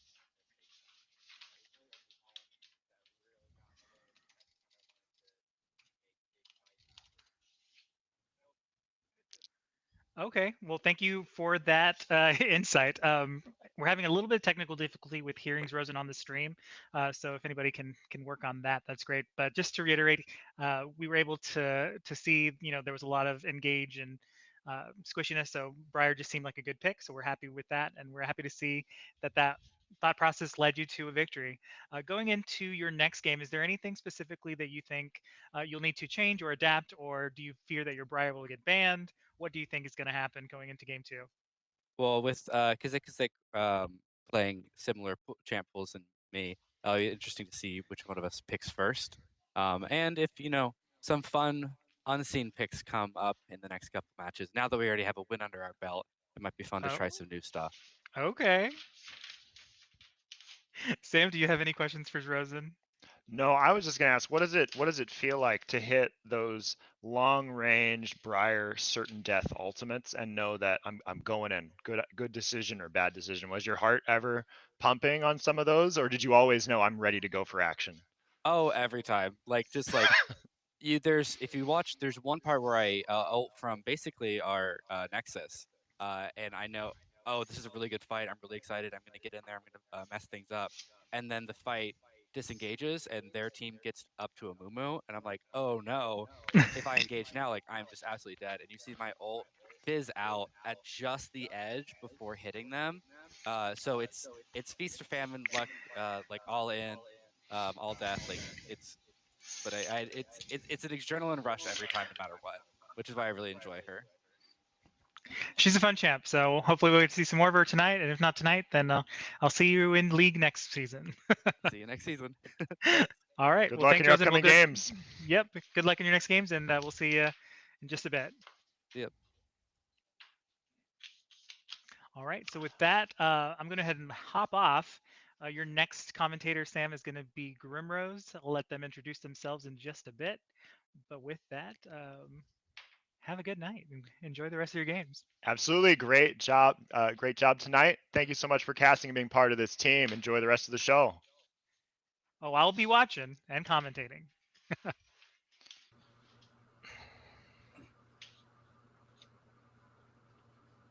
Hi, everyone. Hi, Sam. How are you? Hello, doing well. I mean, how could I not be after watching that great first game? It was an amazing game, yeah. And I loved talking with Zrozen at the end and dropping, and especially listening to him drop those little hints about, oh, and maybe there'll be some picks coming out in the future now that we've got one win under our belt. And so I'm excited to see if they've got something special planned at any point in time for game 2 or game 3. Yeah, a lot of these games are determined by the top lane, I think, even throughout the season. So it was always like a very top lane heavy meta. And it would Hero Banana, he's pulling it out. He really is. So going into game 2, do you know anything about these players? Can you tell me what sort of picks you might expect to see? Any adaptations you'd like to see after game 1? So Latimer is I've known him for a couple years, so I basically know pretty much everything he plays. He tends to play enchanters. He's really good on Brand. He's been playing a few times Lux. Tiltery is a Misfortune main, and I played with him a lot throughout the season. I've been on Kazik's team almost every single week this season. So I know a lot of these people that I played on their teams. I know a lot of their picks, and they're very strong picks. Any guesses as what the surprise pick from Zrozen or other players on 5 Bananas might be? His Volibear top is really, really hard to play against. And Zrozen, he said, he plays a lot of the same champs as Kazik. So my opinion, they might even bring out a Nocturne because Kazik has played Nocturne. I think Zrozen has played Nocturne a few times too. But I think we're going to see a little bit of switch up because a part of the problem in the last game was they had a lot of shields and they had a lot of heals. So they're going to have to find ways and build play champions that they can build those itemization on to break that up. What are the odds we see a Karma this game? Oh, And how excited would you be? oh my God. A lot of people know I'm a Karma main, but I have a very love-hate relationship with her right now. But as a season 2 Karma stan, I would be so happy to see someone play as Karma because everyone banned her every time I wanted to play her. So I would love it if someone played Karma. Season 2. So you've got the OG skin and you've been through all the kits, huh? Yes. Incredible. Well, I hope for your sake we see something. I also hope for your sake we see some great matchups in the bot lane. I'm an ADC player myself. I know that, and you mentioned that it's very top lane centric. I love though when I can see some skirmishes and some action taking place around the bot lane. So I'm really hoping that some of these players break out. Break out something aggressive in the bot lane, maybe moving away from the Ezreals and onto something with a little bit more kill potential, maybe a Pike, which is always a possibility when Benjamin Highlife is in the game. Vladimir has played Pike a few times, so don't count that out. Lad playing Pike, but if we see Captain Felch on his Tristana at all, he will pop off that game. Like he will be someone you need to watch out for. Yeah, and that was one of the bans going into game 1. But after seeing what a Mordekaiser just did to your team, I feel like you're gonna have to adjust your bans. You can't let things like that through all the time from homosexual. And if they go that way, or from Hero Banana, and if they go that way, like you said, there's Volibears in the wing. There could be other, very carry style champions that Hero Banana likes to play. Especially a lot of the champions that are meta right now, because there's a lot of champions that are not really in the meta right now because Riot pushes them out of the meta because they don't want to be a big part of the preseason and the worlds and stuff. So there's a lot of champions that are like really, really good right now, and there's a lot of them that are not that good right now. So it's going to be a big like, hey, who is better than this, and what can this person bring to this match and this fight? So it's going to be a really good match next. Yeah, and as we look at the stats on the screen, and as we're talking about the top laners, you see homosexual who had 18 or so games played this season and 16 unique champions, likes to mix it up, and so has a deep pool regardless of what is meta, regardless of what is good. And so especially after that last game, maybe they'll give homosexual that counter pick, something that they can play a little bit into, and go back and forth with like they did last time. Homosexual is like a very random player because I've seen him play Morgana and like everywhere. I've seen him play Tam Kench. So if you give him Kench, he will do really well. And I've seen him play Volibear a few times too. So he like you said, he likes to play off meta things, but when even he likes to play meta things and he plays it very well. And as you've got kind of some information about the jungle matchup, do you know anything about these players, Kha'Zix or Zerozen? I know you said you played with Kha'Zix a lot, which has to have been a pleasure since they had the awesome win rate in the league and one of the highest KDAs, or I think the highest KDA, at least among players we've got right now in the league at 6.25. He's also a very sweet person. I want to say that he's really fun to play with. He's very fun. He's very cool. He's very chill, and he's a very sweet person. But if you give him either Trundle, Zac, or Warwick, he will pop off. Like he's like he's like Gunny. Like he can play anything and he can pop off if you give him the opportunity. And Kha'Zix is a very he likes to do dragons a lot really early. He likes to do the rifts. He does gank a lot. He does gank sometimes, but he likes to get those objectives first, and then he slowly progresses into the game to like ganking and stuff like that. So he's a very team-oriented player as opposed to just like constantly ganking over and over again. And when you look at Zerozen's stats, it's actually similar in the way that he's very much a team player. He's got the most some of the most dragons in per game in the entire league this season. So always looking to kind of lock horns. Was down, of course, in dragons for the majority of that last game we just watched, but clawed his way back with the help of his team to get 3-3. Oh yeah, I haven't been played with Zerozen that much this season, and I think he's a newer player, so I don't know too much about him. And but like I said, yeah, because I played with the whole time. One thing that's great is you have such great shout outs to Kazik, Gunny, other members of the community, and none of these players would be here if they weren't great members of our community and awesome teammates and fun to have on your side. And so that's what so it's great to see new names, new faces in this, because it just means that we're getting a lot of great members of our community, and more people that I need to go out and meet. Oh, exactly. And if you always like everyone, if you're interested in joining CMSA, please join. It's a great community. So we're into the pick and ban phase. Some very similar looking bans right away with the Zac and the Tristana and the Vayne.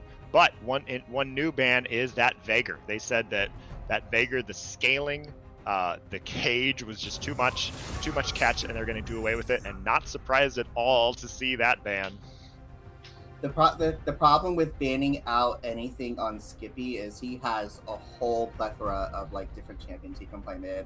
Like his Veigar is really good because of that CC control, but he's also really like if you let Ahri through, he's probably gonna pick Ahri. So yeah, both of our top laners banned. They said no Alawi, no Mordekaiser. Love the start of game 2 and the change of the game plan. Let's see what slipped through the cracks for first pick. Zyra. He's picking Zyra. That's all I know. Zyra or Brand. Come on, ma'am. Oh, Angel's Kench. You mentioned this, Tom Kench, and here it is already. I'm very excited. Kench, such a strong just laner, can be a strong team player. I'm excited to see this brought out. Oh, I haven't seen his Jhin in a very long time. I think that's Captain. Yeah, Captain's Jhin. Oh, yeah. He's going to do really well because he lands the W's really well. And that's what you're going to need to pair that with Seraphine, who can apply easy damage, easy stun, combo it with that Jhin. That's a very annoying poke sort of style for the bot lane, which is exactly what Captain Felch and Benjamin Highlight like to do. And proc it very well, too. Like, it's very easy to land things with Seraphine.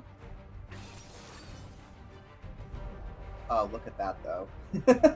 They got a lot of lockdown on Ashe and Amumu.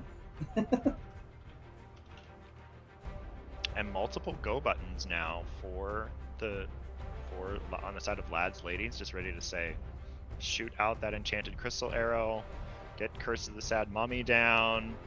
They've definitely got some engage, which is what you want against a team that wants to sit back and kind of poke, which is what Jhin tends to like to do.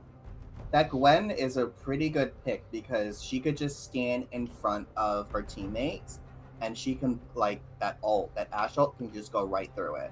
So that is actually a pretty good pick to that W that Gwen has. It can block the R's. We'll have to see if that is a play that Gwen makes at all this match. It would definitely be a great play to see live if she can react and make that happen with the team. That's what it is. If it's a good reaction time when it happens, because maybe you need to use it for a different time in a different team fight. Yep, the Volibear.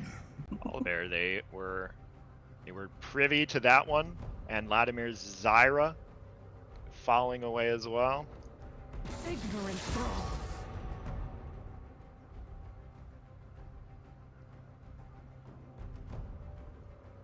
So, Lad's been playing a lot of Vel'Koz. Not Vel'Koz, Xerath, I'm sorry. He's been playing a lot of Xerath. So, he might actually pick up Xerath right now.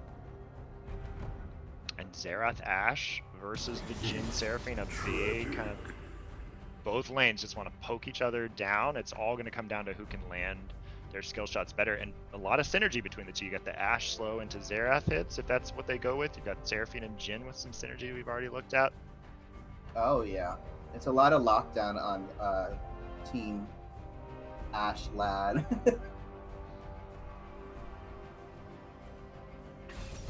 Skippy Syndra.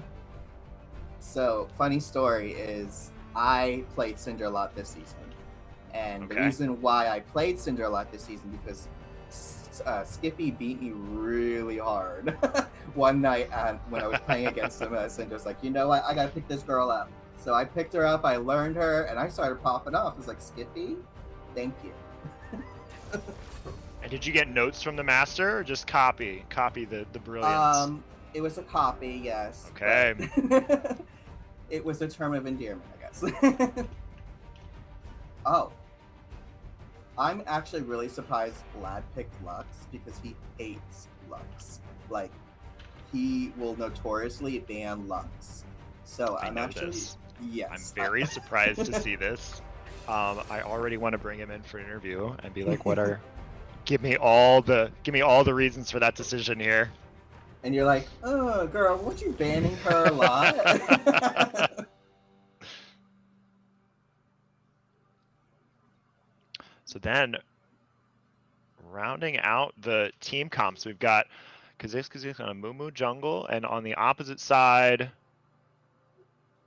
what do we got? Urgot Gwen jungle. Is that what I'm staring at here? Gwen jungle, Urgot top.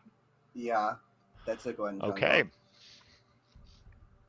I've seen it played a lot in my ranked games, like Gwen jungle. It is very good, but she struggles a little bit early game because she doesn't have that wave clear as opposed to like a regular jungler. So that Gwen is probably going to have to do a little bit of ganking early just to get I was ahead. about to say, is that something that she wants to do? Is get out onto the map early, try to get ganks rather than power farm the jungle? She's going to have to because Gwen's power spike regularly. She's going to have to build a Nashor's Tooth first. That's the only way she's going to be able to have the attack speed to clear the jungle as quickly as she should, as compared to another jungler. Can she fight early? Is she going to look to go for a Mumu into his jungle or just stay away early on? If I was her, I'd stay away and Okay. I'd probably gank, most likely bot lane, look for an early game bot lane gank. And even if she can like maybe have bot lane rotate over to help take dragon, anything that can propel her a little bit early into the game to get ahead, that will help Gwen spike further into mid to late game. Because that's where Gwen really shines, is mid to late game. Especially mid to late game. She has such a powerhouse. Will be able to cut through that health bar of Tom Kench and Amumu very well if she can have just the time to scale into it. Oh yeah, but Lad's team is going to rely heavily on one of them landing their CC, because if they miss it at all, they're kind of screwed.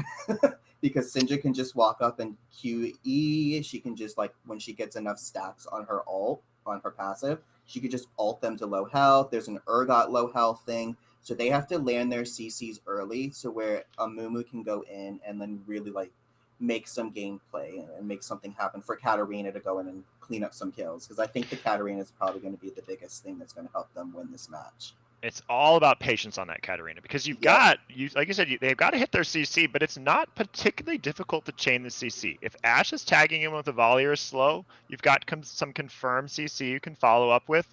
Of course, Amumu and Kha'Zix on Amumu can wade into the enemy team and press R, and you're probably hitting someone, and that's going to enable all of the CC to follow up in a chain behind it. And if you stack enough of that down and get some low HP bars, that's what Mithra on Katarina wants to see. Just go in there and then start taking away low HP bars. Yeah, if Katarina gets a lot of early game kills, it's going to be really hard for them to catch up.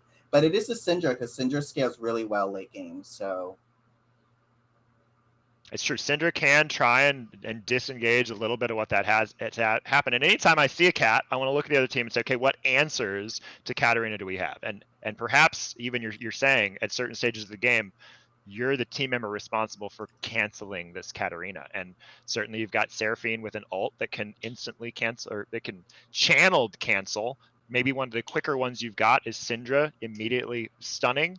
And then you've got Urgot who can get that fear out.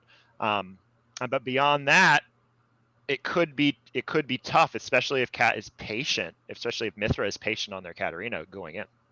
Yeah, I think it's going to rely heavily on Seraphine and Syndra landing their CC to make plays, and then a Jhin being able to play off that. So it's going to be, because then Urgot can just go in and like tank it and, like kind of clean up and everything. But it's going to rely heavily on the two people with the best CC to make plays, because the other team has a lot of CC. Yeah, no joking. Every member except that Katarina with considerable amounts of CC. So we'll see how that goes as we go into the loading screen and wait for this game to start. Oh, not Tiltery and Lad matching skins. Oh, the queens are coming. Cosmic Ash, Cosmic Lux. That's now I feel like that's the reason why. It's like, well, the only matching skin I had for Ash was Lux, so I picked Lux. That's really the only reason we picked it. Lad would be that one to tell Tiltery to go that too. Like he would, like, let's match skins. I want to match because he does it 100%. all the time. And I'm the Holy Banana, the only one going without the skin this game, channeling that early season faker. Well, he's iconic in himself enough, so he doesn't need to wear a skin. Arcana Tom Kench, though, one of my favorite skins in the game. I think the splash art is great. It looks excellent in game as we load onto the Rift. I'm waiting for Arcana Karma because that entire skin set, that entire skin line is based off of tarot cards, and I'm a huge. Everyone knows I'm really big into tarot, so I'm waiting for Arcana Karma. It's happening. I'm hoping next season. That sounds incredible. It would that would sell. That would sell so well. Oh, Right, it would be listen. the best one. Oh God, yes. Okay, last game they just went out and decided we don't want to do anything early. You played a lot this season. Are there lots of skirmishes early, or do most teams tend to just play it safe? It depends on the jungler. Like I think Kazik he does like to sometimes, and I honestly, if I was Lad's team, I would probably, because they have a lot of CC, I would probably go like invade and like take Q first on Lux and maybe try to make something happen because they have a lot of CC. So it's like a Mumu Q, Ash, Lux Q, and Ash W. You could slow them and you can easily land something early game to get a kill to catapult a little bit. Yeah, and obviously sometimes the jungle Amumu can struggle, taking Bandage Toss first in the jungle, but if you're not leveling anything until you land that auto attack with Ashe and then Lux follows with the binding, okay, now maybe I'll level it and get the kill, then you're more than happy to do it. It would have been very low commitment, so I think I would have liked to have seen Tiltery Clinton kind of lead the charge. See, can I just fish for an auto attack on someone, because you're gonna have to flash if I auto you. Yeah, even if you got a flash, like you said, that would have been like really gameplay because then the jungler would know, hey, I can go gank bot lane now. So yeah, that would have been a really good play too, even just to get like summoner spells out of the way. But instead we start and we go into our lanes, and again the two junglers going opposite pathing, so they will not be meeting early but have some clear opportunities to gank. I just love that Gwen skin. I'm sorry. That Gwen skin is amazing. Huh? I love it. I love all the early trading going on in the bot lane. Every single member's got health pots chugging. This is the kind of bot lanes I like to go for, as they go for right at the snare at level 2. As soon as they level up, perfect timing there as Lad hits that binding. My mouth is like wide open. Like, Lad, I'm actually surprised you're playing Lux like for a champion you hate so much. Like, look at the work he's putting in. He's like, no man. So much, just going up 1v2, knows that there's not a whole lot they can do right now with that HP that they have. And they're gonna get a good crash into this. They're playing it excellently, just taking the last hit. It's gonna be a big crash and a ton of harassment to the turret. Mithra, look at that, making something happen early on and trading back in a lane where you should not be able to with it, given the range advantage. Now Tiltery Clinton moving up, although moving a little too close, getting too scared there and burning the flash, the first summoner of the bot lane there. He was a little too close to the minions. Like, see how Seraphine can easily punish him because he's a little too close. Oh! Another flash goes down. Lad looking for every binding he can take. Oh, I love how relentless this is. And Kha'Zix gonna easily take bot. Not gonna look for anything in the bot lane though. I'd love for him to show and just be like, I'm going to make you fear something. I'm here. Especially, I don't think they saw High Life backing, but if they know that High Life's there and Captain Felch is there with 200 HP, that's such an easy dive right now. Super dangerous Exactly. recall for High Life. Skippy McSkipperson, great little stun there and damage. Can't. This is so volatile. It's what you want as Cat because you started Dark Seal. You want to look for something early. Playing the wave well to get the bounce back and having it at low HP is so valuable here. As Homosexual Holy Bananas start to kind of duke it out, but you do not have the minions to support this, but you do have your jungler. But we know what happened last time in this same situation around this time. Are they going to run it back? Zeroz and Lad saying hello in the bot side. He kind of scouted, you know? He's like, nope. They decide to go in. They're going to run it back. Here's I'm a Holy Banana going in, trying to take down Homosexual again in the 1v2. Will he get it? He'll draw first blood, but I don't think it's going to be 2 for 1 this time, or 2 for none this time as it goes down 1 for 1, but great job to turn on the first blood for Holy Banana in that situation. I almost think maybe they went in because maybe they knew that Gwen was on the other side, you know? So maybe like, maybe I could do something, but it didn't really work out. Unfortunately, Hero Banana showing why he ended the season with the most kills in the league at 188. He does not let the opportunity to get a kill slip by easily. Oh yeah, he's the one that I always watched out for. I was like, he's gonna carry this. Like his Volibear was, oh my goodness, but his Urgot is really good too, because Urgot's one of those champions that if you get ahead like a Lowy, you can really pivot the game. Like you can really pivot the match.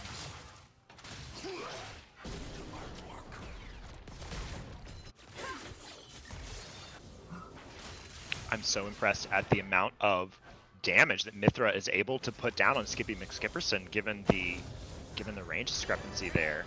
And I'm as bot lane continuing to just poke back and forth. I love how much action and auto attacks and spells are constantly being thrown and traded in the bot lane here. I'm surprised either side has any mana. Zerozen gonna make sure that they're hovering in case an all-in decides to happen. Tiltree Clinton leaning in. They don't know what's happening, but where is Zerozen? He seems to have gone the long way and gotten lost. Captain Felch trying to go in. Zerozen was up in Tribrush, doesn't find anything, might find a Mumu. Captain Felch not gonna be able to chase down Tiltree Clinton with Ghost triggered. Unfortunately, Kha'Zix does find Zerozen in that Tribrush, and it turned around in the wrong way. They had numbers, but going the long way was just the wrong idea in that situation. Perhaps not thinking that Tiltree Clinton was just going to lean as heavily all in as she did. Oh I don't know. Would you have gone in like in that situation as a mid laner like that? Would you go in? Because I wouldn't, because of the Katarina. I wouldn't want to like even risk it. Be nervous of the Katarina. No, absolutely. And perhaps there was some communication there, and that was the reason why, if they were missing at the time. Yeah, it would have been an easy kill, but it just, I don't think it was worth it, because Syndra she's not a very good, I think she is a good early game, but not compared to like other champions. So you have to play the very safe with Syndra. Right, you want to play at that kind of max tether range, hitting your auto attack harass, hitting your spell harass whenever you can. Pressure every minion. It's tough to hit someone as mobile as Cat, and so Mithra doing a great job in this lane. And some of the pings have been started on the dragon here, but I think both teams are going to back off, knowing having vision that the other side is into this. I'm a Holy Banana flipping Homosexual. Does not have the minions to support this, but just says, I don't care, I'm going to go in anyway. Let's see what Homosexual can do with that. Tahm Kench, so much damage coming down. The ultimate missing, though, Fear Beyond. That means Homosexual is just going to continue to whiplash with that tongue, but it's not enough. Holy Banana finishes him off with another kill. Oh my goodness, honestly, I thought Angel had it. It was so close. Homosexual looking like they were going to get it on that Tahm Kench after sidestepping the Fear Beyond from Hero Banana. Matrixing that. He matrixed that. I would love to see Tahm Kench star in the next Matrix. That would be really a thing of beauty. Absolutely. If only Lad was level 6. Oh, maybe he wouldn't be able to snipe her with the ult. It's just a little bit too not enough AP. Every lane close in farm. You see Gwen a little bit down in the jungle to Kha'Zix. Kha'Zix is a Mumu. Not quite farming as aggressively, but part of that also is because of that early death. Vladimir moving up. Can't find anything onto Skippy McSkipperson with the heroes of the mid lane, the minions there doing some blocking. But now Mithram jumping forward on Shunpoing forward and now trying to jump Shunpo back, forced to now also burn the flash, and Rosen picks it up there on that Gwen. What an excellent ult there. See, that was amazing. Like, that is the power of Gwen. If she just farms, she can quietly get ahead. She could just go into a team fight and get a few kills, and then she can pop off and look fabulous, by the way. And immediately say, okay, what's next? And the answer is we're going to go to Dragon. However, Lads Ladies knows all about this. They see the HP bar. There goes the ultimate from Tiltery Clint getting the stun, and stolen by Kha'Zix. Just enough. Zerozen now trying to get away. There's a flash, and there's that immunity you're talking about. Not just being able to save it. Benjamin Highlife has a plant to use, and they're going to pop away. So getting out with their lives, but losing that Dragon just enough. Maybe should have used the tool to block that Ashe ultimate rather than save it. And meanwhile, on the opposite side of the map, Hero Banana going to say, I'm strong. I'm going to start up Rift Herald. Homosexual, what are you going to do about it? Ooh, I don't know. This might be risky. Well, Syndra did rotate early. Syndra's there. The Rift Herald continuing to kind of wail away at I'm a Holy Banana, who's now down to 30% HP. Mithra's arrived now to offer some 2v2 support. They have full vision of this. There's Smite available, though, coming from Zerozen. He's going to beat Kha'Zix there. So now it's one auto and that Smite away, and going to grab it there, Zerozen. But now you're in the middle of 3 members and easily going to get taken down. Katarina. So the AI, and it goes to the Katarina, who did start Dark Seal and has 2 next to that Dark Seal now.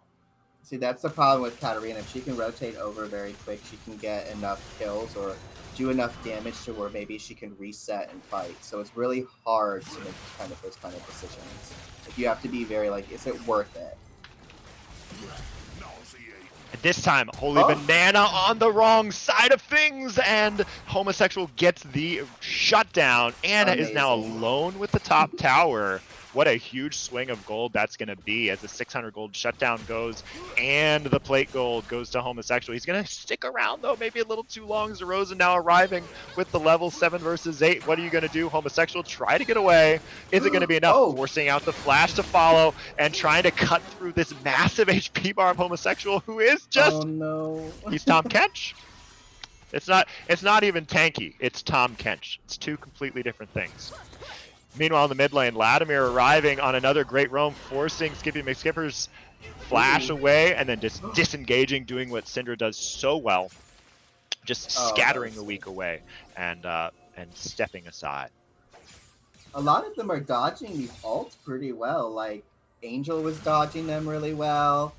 Like, Skippy just dodged that Lux ult. It was a clear path too, so that would be like a good time to use that ult.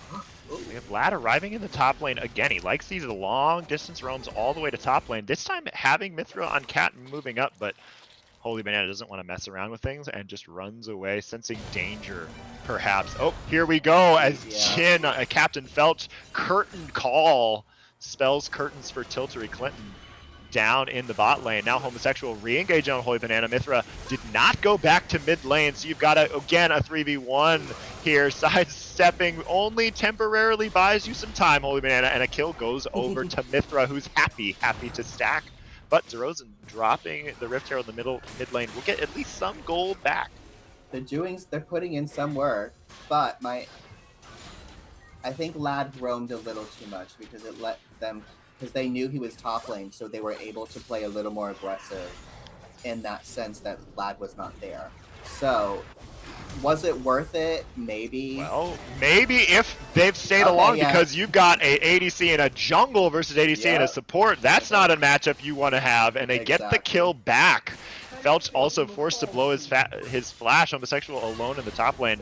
So all in all, an overstay from 5bananas watches some of that lead go away. Yeah.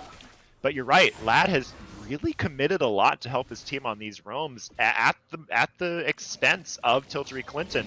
The creep was pretty even in the bot lane, and now you see Jin pulling away a little bit on Captain Felch with some big numbers, 20, 30 CS up from the mid and the bot lane.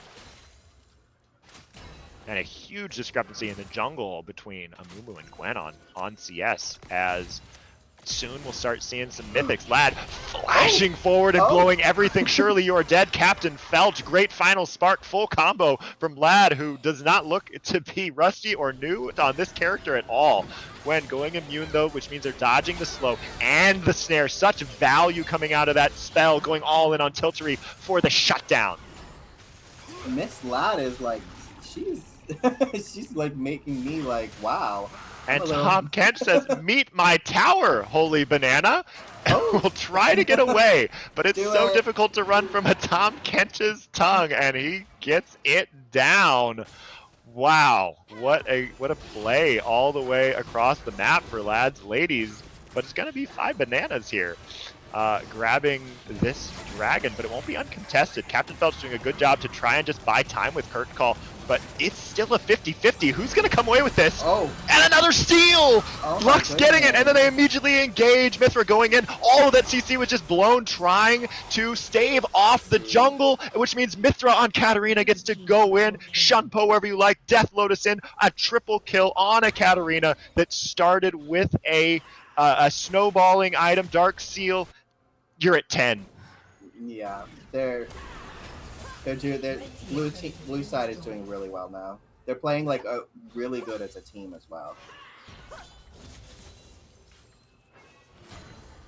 They're playing like a unit right now. They're moving in.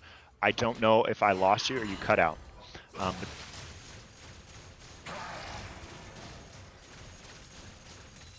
Yes, it was the final spark that came through for the steal on Latimir's Lux. Yeah, all you have to do is just hold your ult as Lux and just like hope that it's low enough that you can ult. Like exactly, ult it. I mean, if either jungle smites it into range, or even if your jungle smites it into range, you got a 50-50 at it. And now that's two 50-50s that have gone Lady Lad's way, who sit firmly in control with a 2k gold lead, a 10 stat cat, and 2 dragons.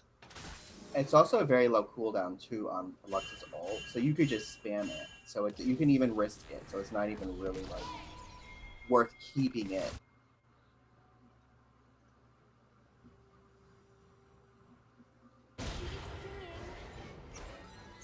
Benjamin Highlife, where were you there? As you get taken down, that's gonna mean that's gonna mean that Lads Ladies gets to walk up, claim some vision on the bot side. Mithra just deciding that I'm strong enough to go all in on Skippy McSkipper and loses the whole HP bar to the Ignite. Zerozen now trying to come in and get some recompense. What are they going to accomplish? Anything?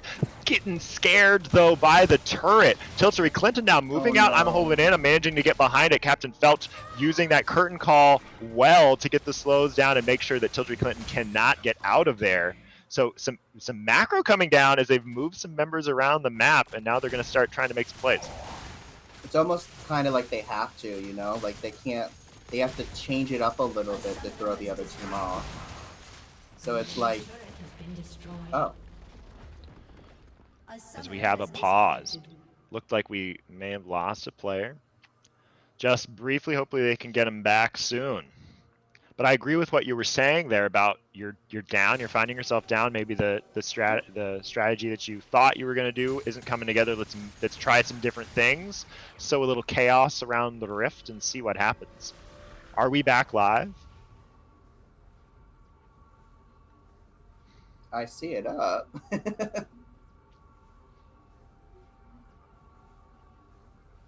Okay, well, as we wait to get the technical difficulties sorted. There we go. Now we're back to where we're gonna go. There we go. Oh, they're just destroying this turret. Alright, so it's another tower, second tower falls. I'm just so surprised with Vlad as Lux. I'm sorry.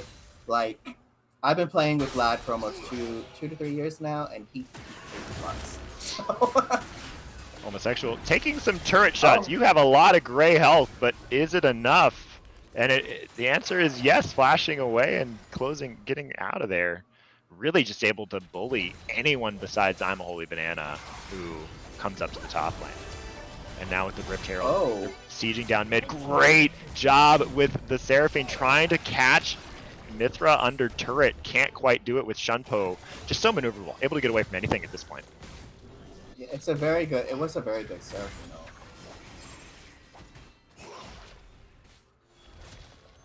And just oh, that Q looked like a hit. So if you're on the side of 5Bananas here, what is the game plan? What is the strategy to take control of this game, to stop this Katarina snowball? I think, wouldn't you feel like the best thing to do is just like put someone top lane and just push, and while everyone else tries to get like an objective or another turret? I feel like the split pushing thing is probably going to be their best bet. So they send everyone to them, so the other lanes can capitalize on the fact that everyone went topside or something. You know what I'm trying Pull to say? them apart. I also think that is definitely one great idea, and you've seen how strong Banana is as a solo laner, knowing when to push, when to back off, using teleport well. So I think that's one of the strengths of the 5Bananas, and that they should definitely lean into. Because we already know it's very hard to kill Kench, so they need to do something. All the chain CC on Lad, who's now forced to dodge Curtain Call. I think he dodged enough. All of them! Not a single hit on the Curtain Call. Lad showing off those dancing shoes. I'm going to take a quote from Lad, what he's probably saying right now in their chat. I'm skinny! He would definitely say something like that. I'm skinny!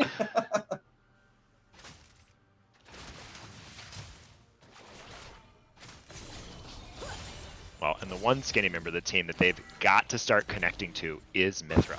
Yep. On these engages, someone's got to start holding some CC to get the Magi stacks off of Mithra. And once again, Homosexual says, meet my tower, Holy Banana. I might not have a lot of damage, but my friend does, and takes them out. And immediately off the back of that, Lad's Ladies moves in, and this time they are the aggressor on this dragon. Everything going now into the pit, and now there's not a smite available, so there is no. The Steel got it much more difficult. Kha'Zix looking for more, having already secured that third dragon, but the counter engage from Skippy McSkipper with a ton of damage coming through on that Mithra, on that Syndra drops down, and there's the shutdown onto Mithra. So okay, you gave away third dragon, but you did finally stop that snowballing cat and get something on the back side of it. Can you transition that into any turrets? What is your next step? What are you going to do next after a big important win, having lost that dragon? They needed that because that will help them. Because I think that Katarina probably had like a kill, some gold or something left on her, a bounty or something. So that will help Skippy maybe transition a little more. If I was Skippy, is he building a void staff? I hope he's building a void We can staff. take a look at the items. So I would probably build a void. So you're seeing you're not seeing the tanky cat coming down. You're seeing something that looks like they want to carry with damage.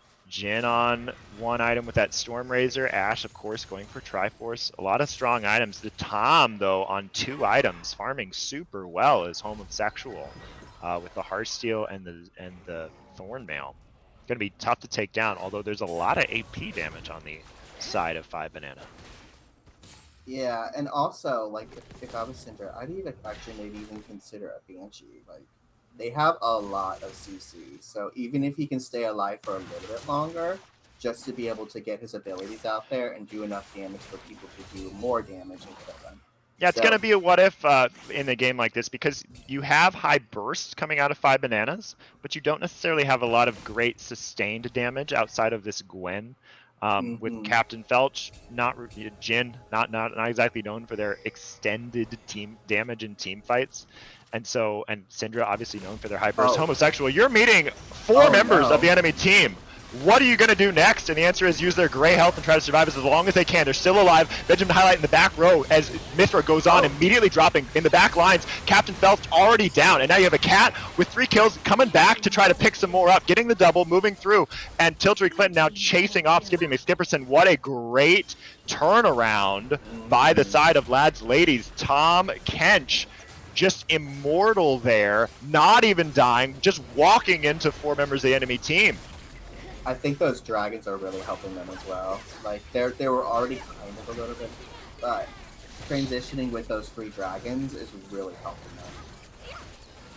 Well, they walk into that fight with a 1K gold Yeah. lead. It was pretty close still. Now that doesn't look close anymore. You just had a clean fight, no members of your team dying. You pick up Dragon, or you pick up Baron, and how much are you going to push this Baron power play? Didn't it almost kind of feel like a bait too on Angel's end? Like, hey, I'm bringing everyone over here. You guys better come over here. Like, throw everything you got at these people that I'm luring. It was huge, and with so many members able to go in and out of the fight, Mithra, great job going straight for the key CC from High Life and key damage of Captain Phelps, just 1v2s on the back line with no CC back there left to stop after having used so much of it on Homosexual. It looks tempting when you've got what you think is a 1v4, but you have to save CC if you're on the side of the 5 bananas, because otherwise Cat is going to just step into your whole team. Yep. You have to control her as much as you can, because if she gets even a single reset off, she will pop Holy off. Banana is going to try their shot here at Mithra and says, here's a 1v1 I can win, taking down that Katarina, losing some stacks, trying to think, well, I'm strong, I can do this.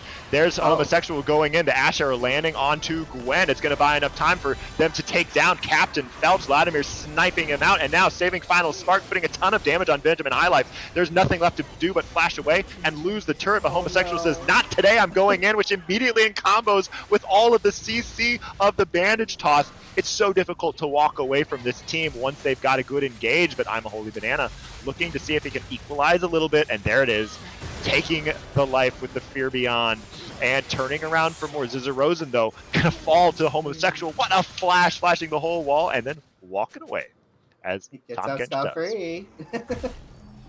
That was an amazing fight. You just see Angel going in and like hitting them with all his CC as Tom Kench, and you just see everyone else just piling on with it. So Angel is making a lot of good plays because he's just being like a tank with his gray shield. He's just going in, getting stuff done, and everyone else is just landing their stuff. You have such potent CC from Tiltery and Lad, and when you can use it as follow-up CC and not primary engage CC, it is so easy to land all this. And as you see another form of CC falling on Mithra, who's forced to Shunpo, flash away, does get away with their life. Now Holy Banana trying to run away. They are strong, but they've got Homosexual on the heels. Captain Felch over the top. What can you do to help? The answer is just throw a few skills and try to wait. Skippy McSkipperson, though, has an angle perhaps on the back line, trying to make something happen. Holy Bananas forced low, and now continuing to run away as you've got 3 members trying to chase. It will surely be picked up. They're trying, I think, to give the kill to Kha'Zix, who at last picks it up. Now they're turning back on the mid lane and setting sights on Drag. This feels like it's soul for them. That's what they want. Yep, Dragon coming up here. Captain Phelps and Rosen don't want to let this go without a fight. Rosen, are you a little bit too close? Trying to sidestep everything. Shunpoing in is Mithra, who will have to be saved by Homosexual. Great job coming out and immediately slaying Zerozen. Homosexual putting in both offense and defensive duties. And I think that's a gen ult that's going to surely be canceled as the curtain call falls early. Moving back, can't do a whole lot of damage to the Tom Kench, and Skippy McSkipperson finding Vladimir, though, so there's a little bit on the other comeback on the opposite side. Captain Phelps running with just 1 HP. And Mithra playing on the edge of their HP bar, but it's not enough as Syndra kiting this out. And it seems like although Homosexual is nigh unkillable, the rest of the team is able to get around the big catfish and continuing to go. However, we did see the soul point picked up. Whew, a lot happening there. Yeah, it was a lot, and that soul is going to help them a lot. I honestly feel like it might be a little. Do you think they can come back the red side? I think it's going to be a little hard. I've seen games worse than this, but I do think they're going to be able to maybe pull something off, maybe with...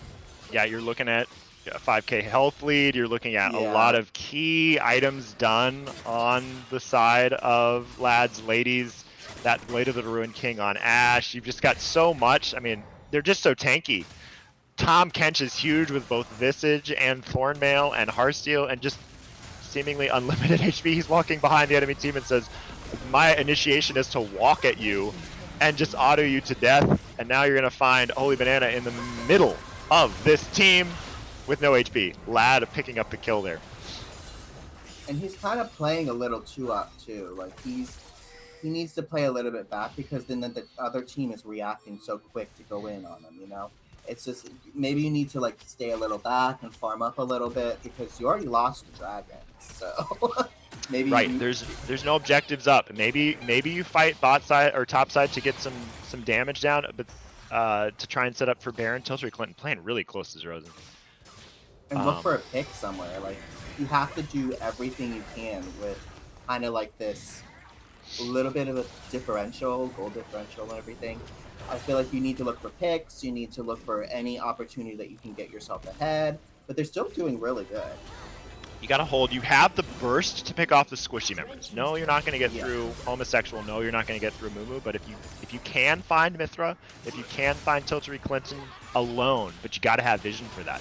They're trying to move in, looking for perhaps a split fight. All the squishies notice on the right side here of the screen as there goes Seraphine Encore hitting the back line. Maybe this is the engage that 5 Bananas need. They're going to try and take it, trying to do some damage onto the front line. They get through Holy Banana. It's wise here to ignore Homosexual and try to get to the back line, but they just can't get past. They're channeling that curtain call to do some damage, but Homosexual more than happy to just tank everything out for his team. And now the poke has just come through, and it just was not enough. As Tom Kench diving forward, finding the Benjamin High Life, and now just going to clean up everyone. Double kill now. Will it be a triple? Skippy trying to just run away. He's got Latimer on the other side trying to pincer him in. They're looking, juggling the turret aggro, and finally Lad will pick it up. What an engage from 5 Bananas to try and find something, but it's just not enough. Yeah, the Lux is just landing a lot. It's just they have a lot of CC on the blue side. It's a lot. It's 10 Kent. Zerozen though does have some percent health damage. Lad forced it to go away. Zerozen taking out a lot of the HP bar of Tom Kench, but can't even touch that gray health yet. So everyone just gets to walk away. Great job using that ult. It's that Rift Maker that was doing all that extra damage to him. Because Kench Smart has been purchase. really hard. Yeah. Yeah, it was smart a really purchase. Because at some point, you're going to have to take down this Tom Kench if you're going to have any hope of coming down. But right now, just unkillable Kench. If I was Skippy, and I would just like literally, if I see an opportunity of Cat going in on someone, I just waste everything on her. Because she's the one that's cleaning up when they're landing all this CC. But if you can kill her and get her out of the equation, maybe you have a chance, you know?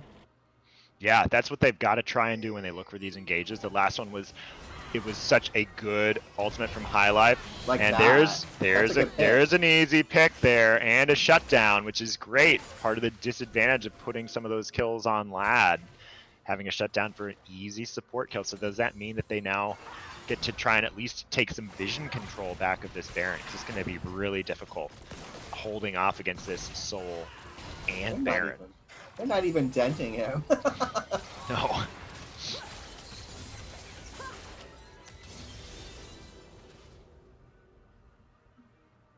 So you look at the map and you see that right now 5 Bananas has a few wards on that side.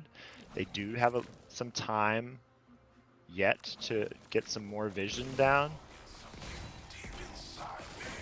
because that's really the only thing they have to play for at this point, is try and hope something can happen around Baron. Use its shred to maybe make a play, get and find that pick. And you're not going to get a pick without vision. It's so important that they think about setting that vision up to get back into this game. And Benjamin's putting down a lot of good vision. Like you can see, like he has every like bush that around like the objectives and stuff. But always like to put a ward in pathways where I see people are going to walk, because that means you can get it. Oh, look at this. So a stun, but finding homosexual, which means you don't have any stuns to Oh, follow up the rest of the no. team, and that is going to be Skippy with Skipper showing himself on the Kench and then immediately paying the price for it. They have so much long-range catch, which Poor means, Skippy. and unfortunately, it's right before Elder. They were trying so hard to stay in the area to keep vision control of the major objectives, and it just didn't work out. And now you've got 5 members. We've already seen 2 steals in this game. Is someone going to try for a third on Elder? It looks like perhaps they're just seeding as it's already gone. And now you've got Elder. Yeah. It's going to be really hard. Because that Elder, it's just like, they can go do Baron now, and if the red team tries to contest it, they can just get them down low enough where it's just, the Baron is secure at this point. Yeah, it's like you have no good options to fight left. Where do you want to take a bad fight? At Baron or in your base?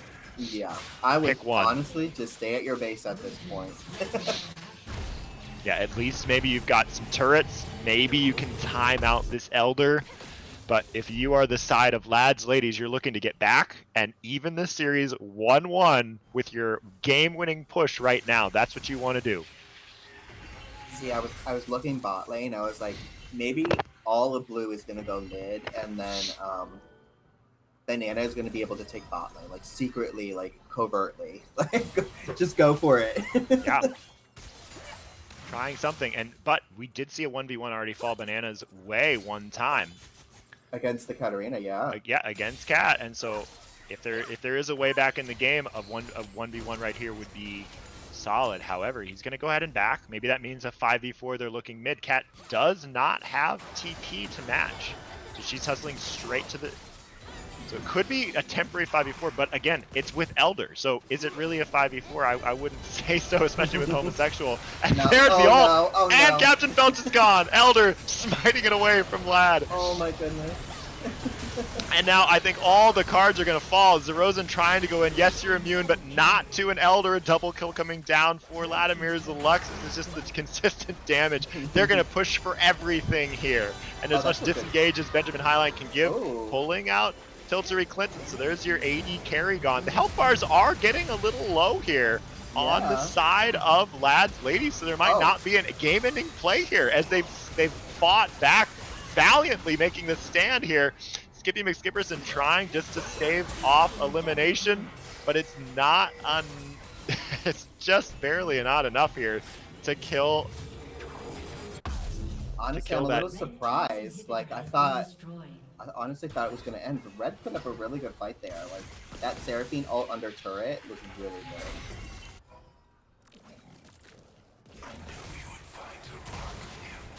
So what would you be doing now on the red side? Like what would you like? Would you just be staying at base, trying to farm up, get some items? What would you be doing?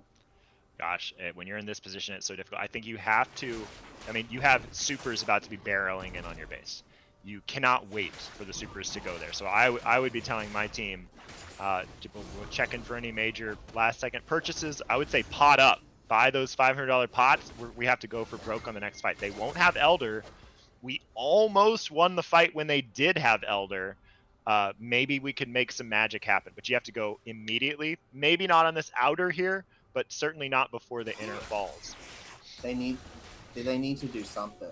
Like, if they catch a whiff of Lux or a Mumu away, go immediately because you know you don't have numbers. And it looks like they've done exactly that. Zerozen going in. Look at that HP part coming back up. Mithra forced to go golden with no HP. And is somehow going to go back into this fight. But immediately having to cancel the curtain call is Jin. Skippy McSkipperson arriving, but late. Homosexual is, in fact, dominating, looking to walk forward into this turret. So I cannot believe that they did not get Mithra there with 1 HP going golden and then managing to get away. Now this is going to be a huge siege coming through the top lane. You have supers already on the Nexus, and you don't have time to deal with them. They're trying to end this game, it looks like this time. They're gonna have to do it without Katarina though. They're just too far ahead, I'm sorry, unfortunately. And I think Homosexual does not care that there's 2 turrets here as he goes in, trying to find an end point to this game. You can't bench the Kench. Absolutely not. Turret 1 of 2 falls. Members back up now on the side of 5 Bananas. You have a 5v, you have an open up 5v5. Here we go. As Zerozen looking for something onto Tiltery. Is that the target you want? Benjamin High Life trying to peel.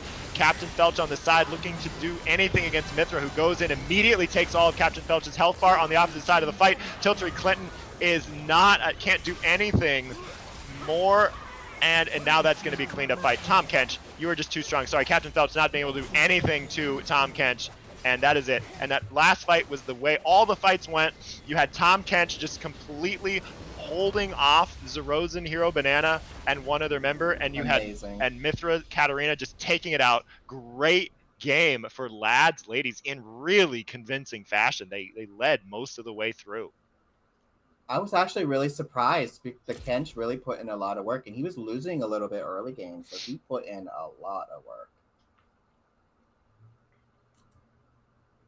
Incredible game number 2. And I love to see that we're 1-1 going into the final, going into game 3. Yeah, it's going to be very close. Well here. And they did, and Zerozen look at Tom Kench with 100,000 mitigated damage. What a story of just 100,000 damage onto the Tom Kench. And how many times did he die? Look at that goal. Oh my goodness. It was just a lot, yeah. It was just incredible. He was damage losing. Taken as much damage as the entirety of 5 Bananas combined. I mean, it is that Kench was so difficult to kill. I said that about Angel 2 in the beginning. Like, if you give him Kench, he's going to be hard to fight. You did. You had the prediction right away, and there was no answer to that. How much healing is that? Oh my god. It's a lot, incredible. yeah. And so Rosen did say he was going to change it up. He said he was going to pick something. He's going to do it. And do you think maybe that, like, hurt him a little bit? Or do you think he should have stayed on a safer pick? You know, the Gwen, I'm not sure if what the plan was with that Gwen to get it going early or to farm it out until late. Definitely was threatening. I think it was unfortunate they ran into the Tom Kench. I think it could have worked if had homosexual not been unkillable outside of 10 minutes on Tom Kench. I mean, it was also really hard for her to get the dragons to secure them because they had Look at that. 3 deaths on Kench and the most damage in the game. What a story. Yeah, he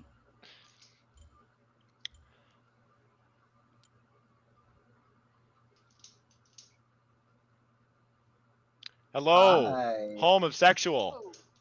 How did it feel to unbench the Kench?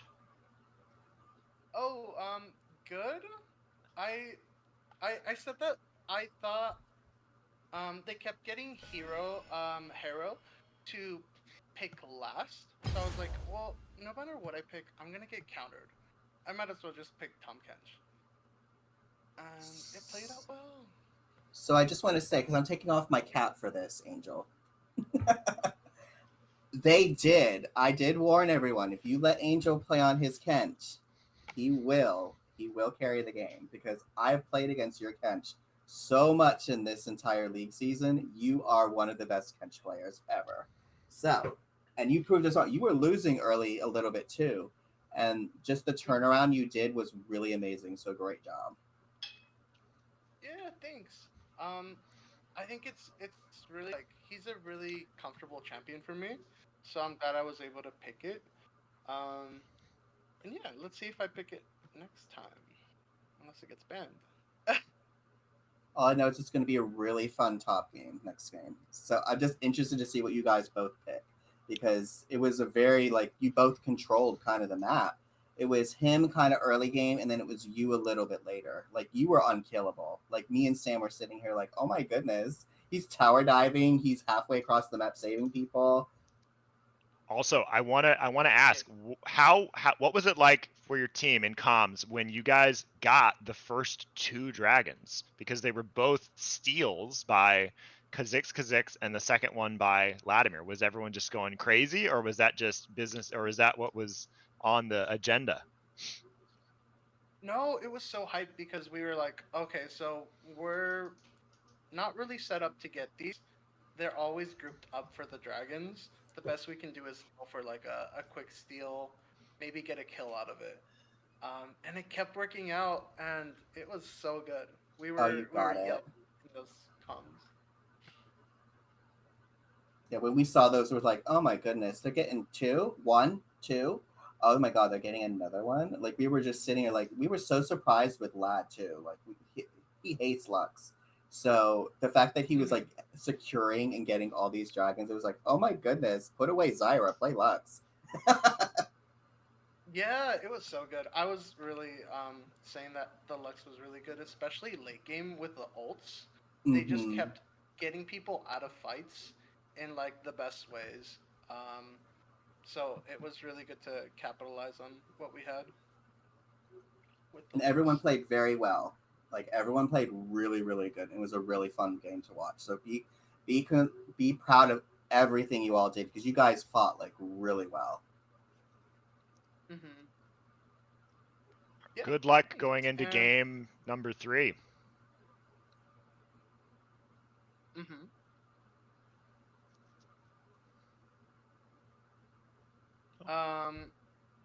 When I solo queue as a support. So Renata.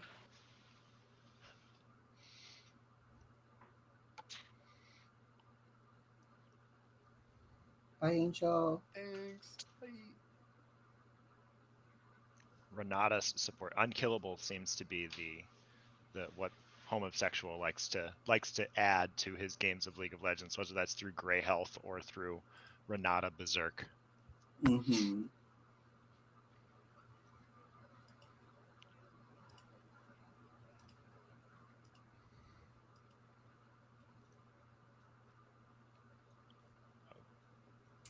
Well, it was a pleasure doing this with you, Sam, and it was a pleasure shoutcasting for the very first time. I know I don't turn on my webcam a lot. A lot of people are like, "Ooh, this is Grimrose," but I really appreciate it. I had a lot of fun, and I want you all to please join CMSA if you're interested, and please attend Reindeer Games because the staff and the everyone in CMSA is very, very nice people. And consider joining League of Legends next season. Thank you again, guys.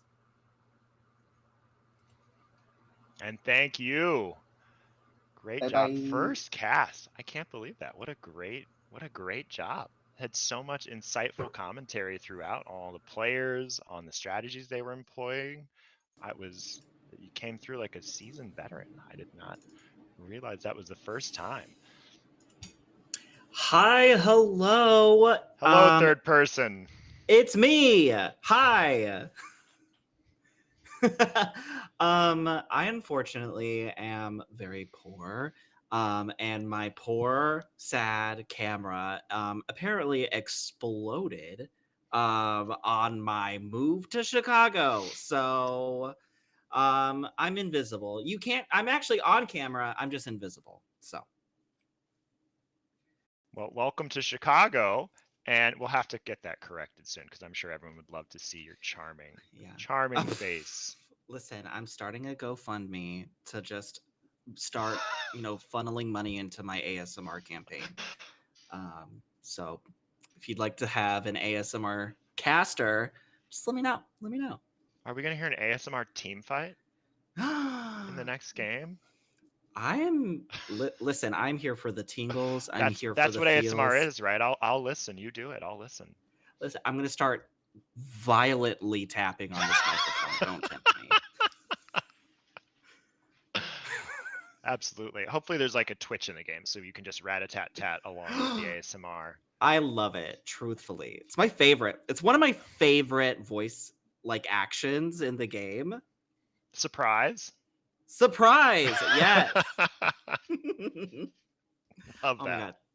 These teams are insane. I will have everybody know that if you are ever so lucky to be selected on one of these teams, you will feel like the most prettiest princess on the most comfortable pedestal being carried through these games. It's insane watching these people play. The skill is wild. And I love having the showdown between the two tops. You saw a carry from 5Bananas, kind of story of game one. You saw a incredible Tom Kench game a moment ago, and now I'm like, what are you gonna let through? You can't ban them all. You can't ban Alawi and Mordekaiser and Tom Kench, but I want to if I'm on these teams' side. Oh my god, yes. In the first game, watching home play Alawi going against Bananas Mordekaiser was incredibly educational for me. I'm typically in the top lane going with Alawi, and I've always been terrified of going against a Mordekaiser because I don't know what to do. I don't know how to counter that.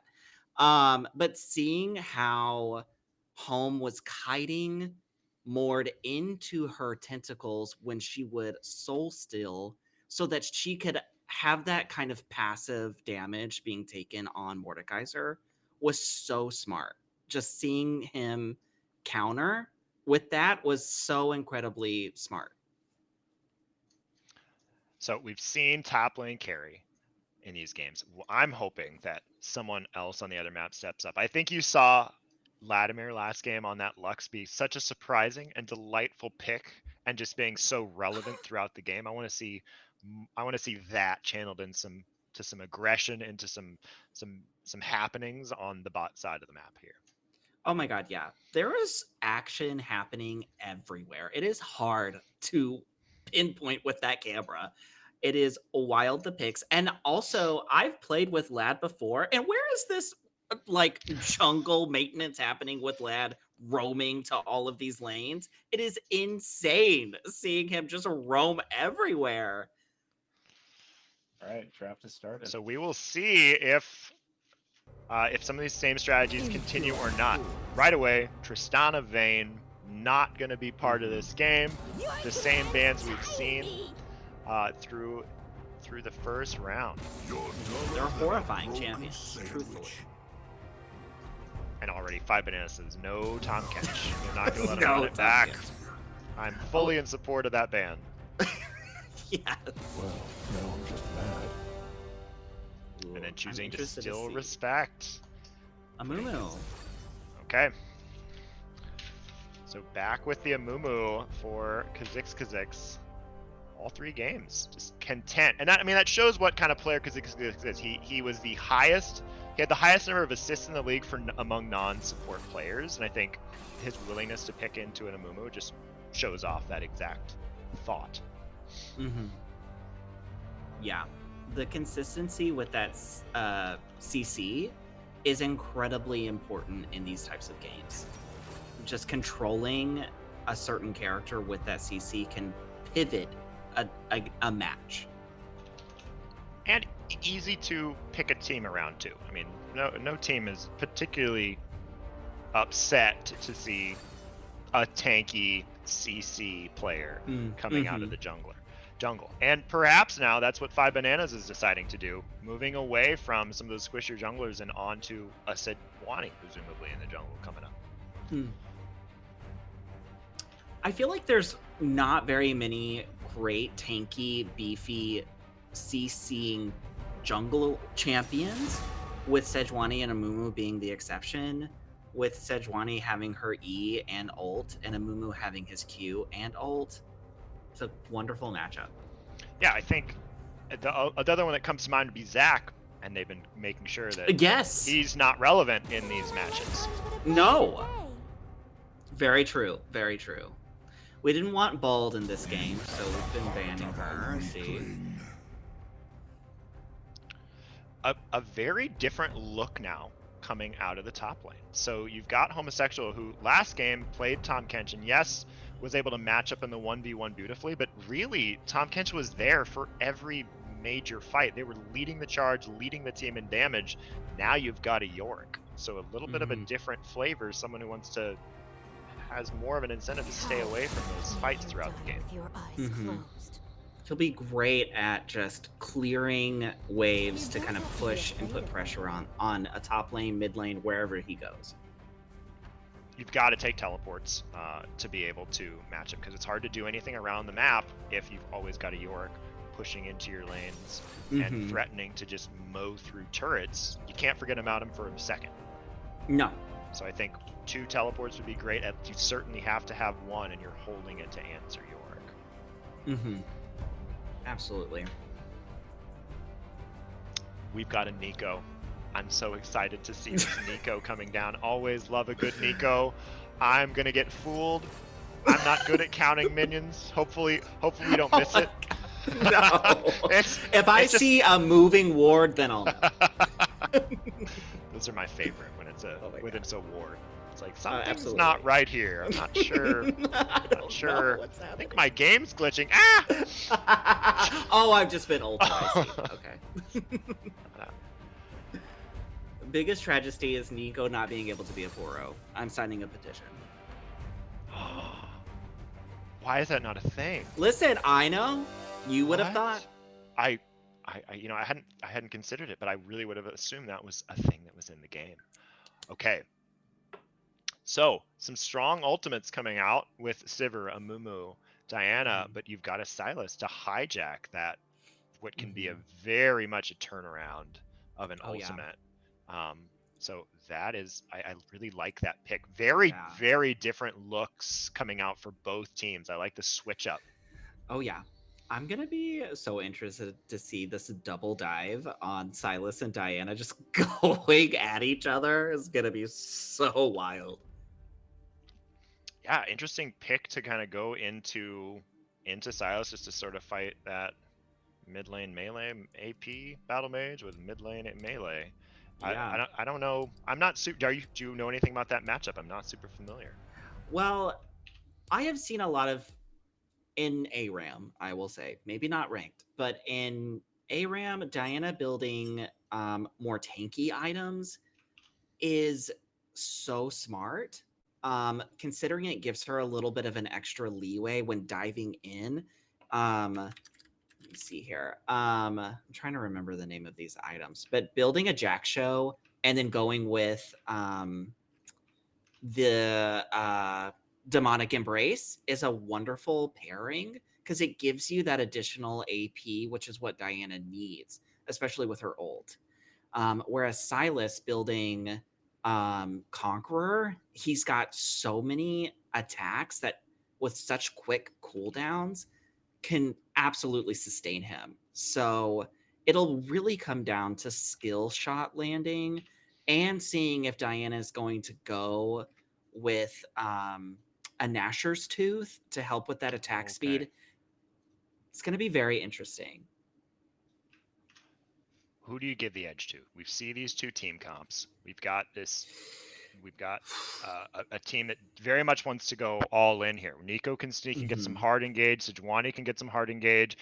You have Varus, who has a go button, and yes, can play kind of for poke, but given the team comp, seems like wants to pop off with that first kill and use that passive to just auto attack them down. Versus on the other side, you've got, again, a lot of very strong ultimates, some repositioning tools with Sivir, but maybe not as team fight focused with a Yorick, and Nami giving some disengage here. How do you feel like these 2 teams are going to match up?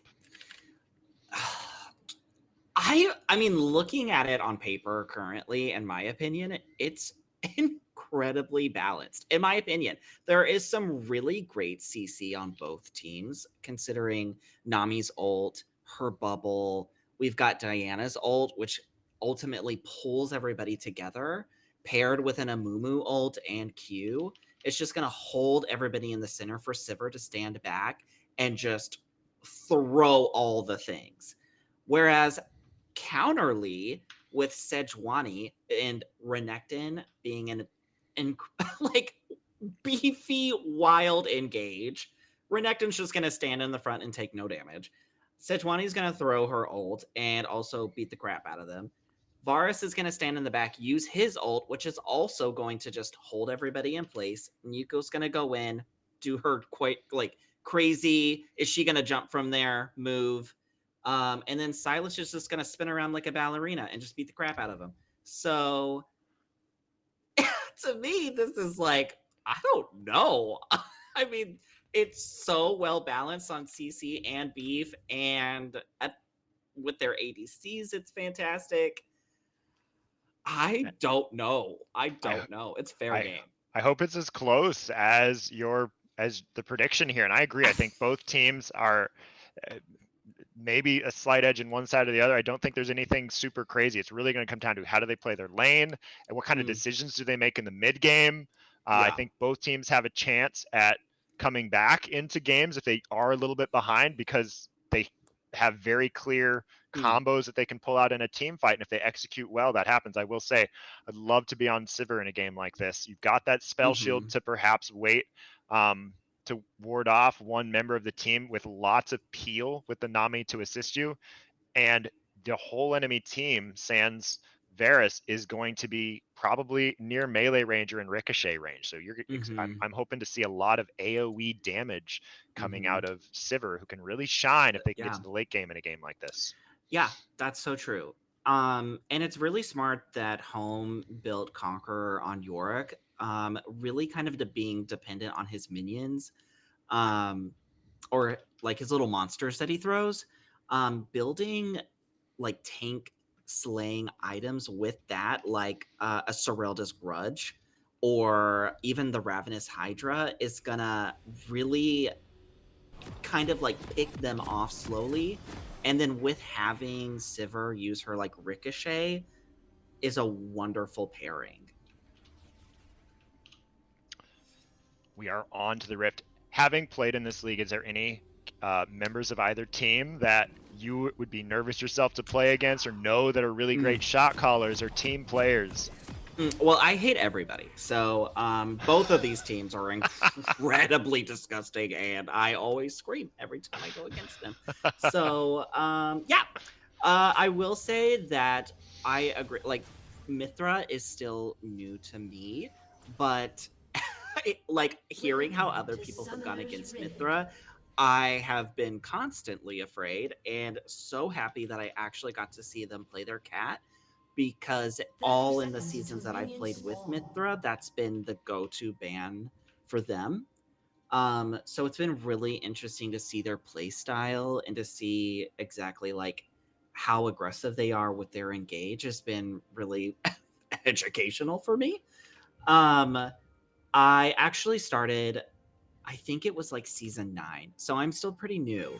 But I started playing with Captain and Skippy and Lad, and seeing their play styles has been so cool. And I've learned a lot. I mean, it's really fun to play with people that have such like teaching and nurturing manner to kind of welcome new people into this league and just be welcome to all kind of skill level. I think that my skill level has grown because of the people I've been playing with.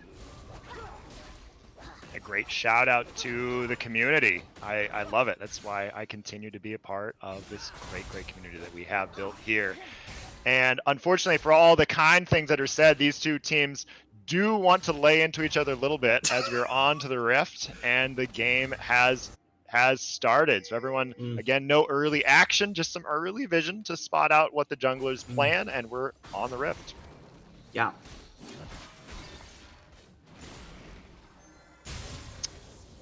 So both junglers this time going to be pathing from bot to top. So a change up from the last game. Let's see. There were no early wards put down by 5 Bananas. So if they're trying to get a read on what Amumu's thought process is, they may be in for a surprise, as these two junglers are going to clear relatively evenly speed and kind of head towards that top scuttle. You know, I don't know that I've really seen Lad play Nami very much this season, so I'm interested to see like how he plays with her combos. He was so aggressive with Lux, so I wonder if he applies that same kind of thinking to Nami. Yeah, Nami can definitely be a lane bully with that ebb and flow early to give the heal to multiple members of your team or throw out damage to multiple members of the team. However, Captain Felch, Varus, very strong early, especially versus Sivir. So Nami, good to pair here just because of the sustain. I'm a Holy Banana. Getting that early advantage in the top, able to roam down and try and contest Kha'Zix, but without Zeros in there, can't do much more. But they do know now that Kha'Zix is on the top side of the map. Yeah. It's going to be really hard for home to kind of farm with... Looking at Mithra. Mithra going in at the wrong time. Sorry to cut you off, but we might see a first blood go down. Mithra trying to get away. Airborne goes and the stun to follow, but Skippy Skipper cannot put any extra damage on. Mithra going to have to sit around and at low HP. So no first blood yet. Kha'Zix going to try and secure this as Sejuani is coming. And is going to just have it. But now you're between two. Pings go down. A Holy Banana immediately wants to go on. The Banish Toss comes down to get out. He is going to be safe. Is there going to be a re-engage? They don't know about Zerozen, who flashes in and goes in. Buying space for Holy Banana to get away. Stun comes down. Now Zerozen, you're in trouble. First blood going down to Kha'Zix. Oh my god. Just pressure in the top lane every game. It's crazy. Oh, Nico doing the fake out. Join me, brother. It was really pivotal for home here to really get that early farm. He really needs to get to 6 to have his maiden. That's going to help him tremendously.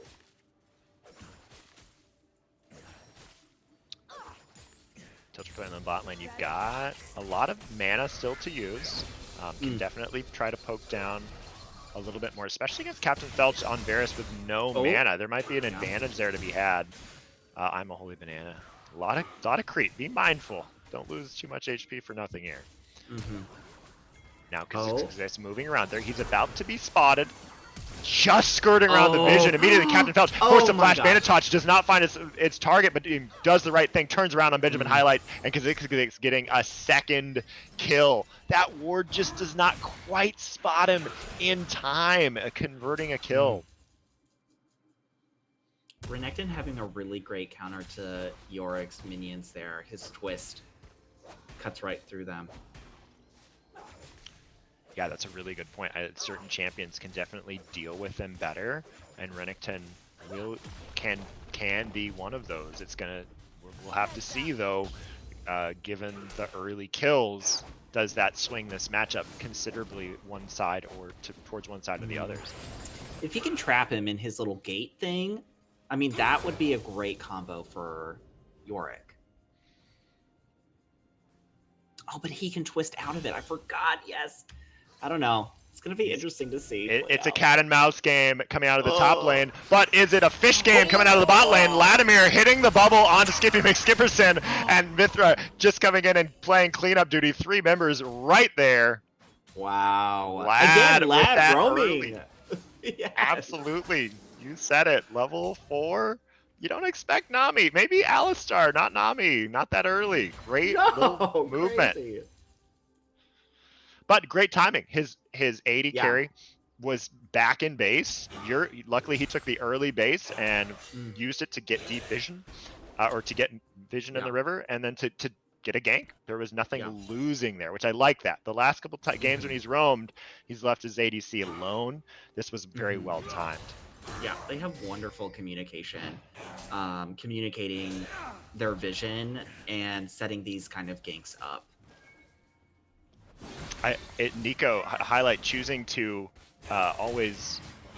He's become Renekton. Now he's got Sejuani just standing in lane, not being as sneaky. Here's a little skirmish in the mid lane. We're seeing Mithra going in. Rosen, are you going to get there in time? Not quite. Mithra sniffing something out and backing off, not committing fully to that one. These two are just poking each other the entire time. It is just back and forth. Yeah. Here, and now we've got Kha'Zix. Once again, can he sneak behind? These two in the bot lane, just kind of feeling out, perhaps thinking that maybe he's trying to sense, am I on a ward? Do they know? How much are they going to come forward? They don't know yet. Highlight comes out of a minion, trying to land something, can't fall. Kha'Zix now showing, but just going to buy space for them to push out a little bit. Not a lot there. One thing about these jungles is both of them will really like to focus on objectives. So you've got Rift Herald soon to spawn. You already have wards and vision established around the dragon. We've seen a lot of early dragons coming down. You know both teams are thinking about it. Oh yeah. I feel like both teams are kind of they're poking each other. They're not really diving all the way in. They're kind of just whittling each other down ever so slightly, really hoping for that right moment to engage.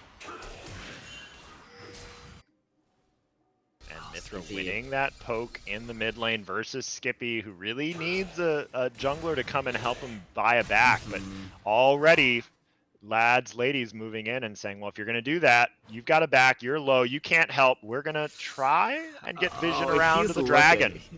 Mithra wants it. Yeah, he wants it so bad. It's a quick in and out. I'd be pinging my jungle over. Oh my god. Here we go. Yep, and he there goes is. for it. Oh The no! moonfall goes, but it's not enough. Having to get out. Landing everything, but Silas just too much. Yeah. Man. That survivability coming out of Kingslayer with the shields is just too much sometimes. You overestimate your threat. yeah. But Kha'Zix's gonna try to pick something up. Bandage toss goes wide and forces the flash out of Skippy McSkipper. Probably happy to see that. Sejuani stick around, help him push out and get a base in. Oh, they're heading towards Dragon, I see.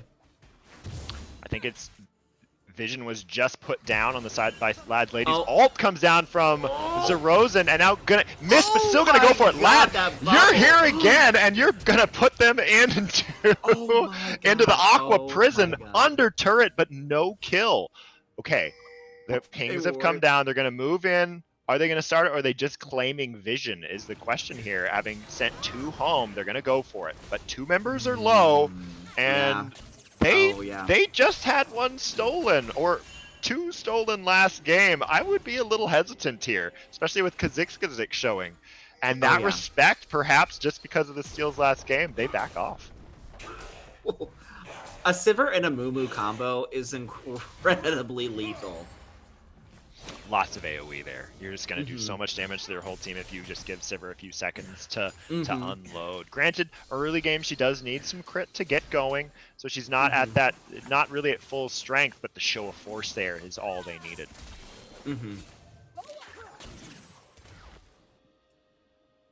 Lad is top again, but this time a small investment of a Pickerboard has spotted him. There will be no surprise gank by Lad at the 10-minute mark for the top lane. But he still says, I'm coming anyway. Aqua Prison does not fall. What a game from Lad. However, now your support's shown, which means, can we do anything on the opposite side of the map? The answer is yes, and the TP comes from Silas. However, Mithra putting down a ton of damage. Can he finish off Captain Felch? Yes, he can. And now, seemingly turning it at a numbers disadvantage, the ult comes down from Kha'Zix doing a lot of damage, but still getting shut down as they're trying to turn, and then Zerozen on Sejuani is backing away. So again, a 1 fight for 1 team, but is it going to translate into a dragon? Ooh, it's only going to translate know. into Vision. They don't want to do it. Yeah. They just say, I'll take the pink, and that's what they fought over. Yeah. Both teams want this dragon. You can feel it. Oh my gosh. The sustain on both teams, and especially it being the shield dragon, is very pivotal for both teams. It's going to be incredibly helpful on either side. Yeah, and one other person who's been incredibly helpful is Nami on Vladimir, still in the top side river, just chilling. Gonna see if he can make something happen towards this homosexual. And now you're low, but look, here is the wave. Tidal wave comes and hits, turning the fight around. And homosexual getting the kill on Hero Banana, thanks to Vladimir, who comes and playing. I mean, truly, River Nami should be a thing. She's right at home in the water. Yes. And that opens the door for Rift Herald. So all the attention's gone on Dragon, and they finally say, well, let's try to get a pick on the top side and do Rift. However, they know about it. Benjamin highlights here, but I think they're willing to handshake this one and trade. You take Rift, we'll take Dragon. But no, they don't. They back off, and so that means Dragon just falls, and they're not going to get ripped as compensation. I think the lack of vision there, they just got a little spooked seeing Nico, seeing Highlight there, thinking, well, maybe if Highlight's here, he's got the rest of his team with him, and Highlight just showing effectively scares them off. Yeah. Now they want to move towards Rift. It's too late. You missed your chance. Oh And my there goodness. they go in, and Nico finding that route to land. Kha'Zix also finding the bandage touch, going in, but not finding the perfect time to ult quite yet, as they just back away. No kills. I'm on the edge of my seat, you guys. That's the This knife is edge of crazy. these fights. Certainly. You're just waiting for something to happen and the game to be blown wide open. And now all that, it seems to be focused on the Rift Herald. Plates soon to fall. We'll see if we can get anything left. Now the one thing again, Nami's lad has left bot lane a long time, which means the only person really farming plates right now is Varus. They're looking to see if they can do something in the mid lane, but they don't need to. They've got their ADC, Captain Felch, in the bot lane, happily taking plates and farm. They're playing ARAM, and Captain's over here farming. And High Life is a minion, but has no support in the mid lane here. Okay. Holy Banana leaning into Homosexual. He's taking this fight because he knows that he has Zerozen on the wings, but unfortunately, they're not arriving quite yet. Now they're here. Homosexual has half HP, trying to get away, and is gonna be able to make it. No kill, making it all the way to turret. Good attempt by Holy Banana to find the kill, but Homosexual playing it safe, getting out of there is York. That was huge. If Sejuani had that ult, it would have been really detrimental to York. And now both of these battle mages in the mid lane wail away at one another. Mithra having to flash away from that one. So a win coming out for Skippy McSkipperson here, or Skippy McSkipper. Lad just roaming. Lad decided. I mean, as an ADC player, I feel right at home. I have no support in my lane. We're all over the map. But the difference here is how proactive Lad has been. He's willing to go into lanes. There you see a flash ult trying to make something happen. What an aggressive play from Nami. And honestly, yeah, he's left bot lane alone, but it has not been much detriment here, as Tiltree Clinton has been able to maintain farm and pick up waves when they can. Kha'Zix though, in deep, High Life, going for that encore, picking it up is Tiltree Clinton though. You're too squishy right now. Holy Banana though, you are in the fight, and what a great flank here as Captain Felch opening up on Tiltree Clinton, who's forced to run away. Meanwhile, Holy Banana, can you pick up Mithra? The answer is no. As they go away, what a great flank. But you've left Homosexual alone in the top lane. Yes, yep. Felch empowered Q, the piercing arrow, not quite enough to finish off Mithra, but did connect. And that's the first turret going to York. Surprise, surprise. At 16 minutes. But it'll immediately be answered. It's insane. The balance. They've even got pretty close on gold here. Just the difference is on kills right now. So Zerozen, Homosexual going at it, and now you've been staying a long time. You're so far forward, but Zerozen, you've got a lot of those little ghouls on you. He will find the kill. Homosexual trying to turn it, but you have 4 here. You're not long for the world. And piercing arrow goes on to that carry. Probably who you want to pick up that kill there as they walk away. And now, you setting their sights towards saving their mid lane tower. And hopefully next step, I think for both teams, if the first 2 games are any indication, is you're going to start thinking, how do we set up for this next dragon that's spawning shortly? Yorick's Maiden up in the top lane, so keeping those minions off of tower. So smart.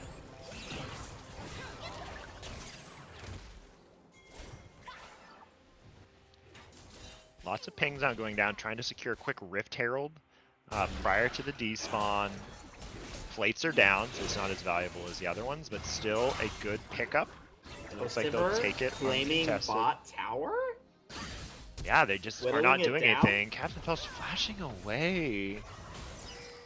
there. Nervous that Mithra is going to pull that ultimate there, getting the Moonfall, but decided against it, just taking the flash easily. Tiltery Clinton. Wow, what great farm here from Homosexual at 144, 17 minutes. Great job. Already on Divine Sunder. You see Tiltery Clinton choosing to go for that Infinity Edge, so crit first.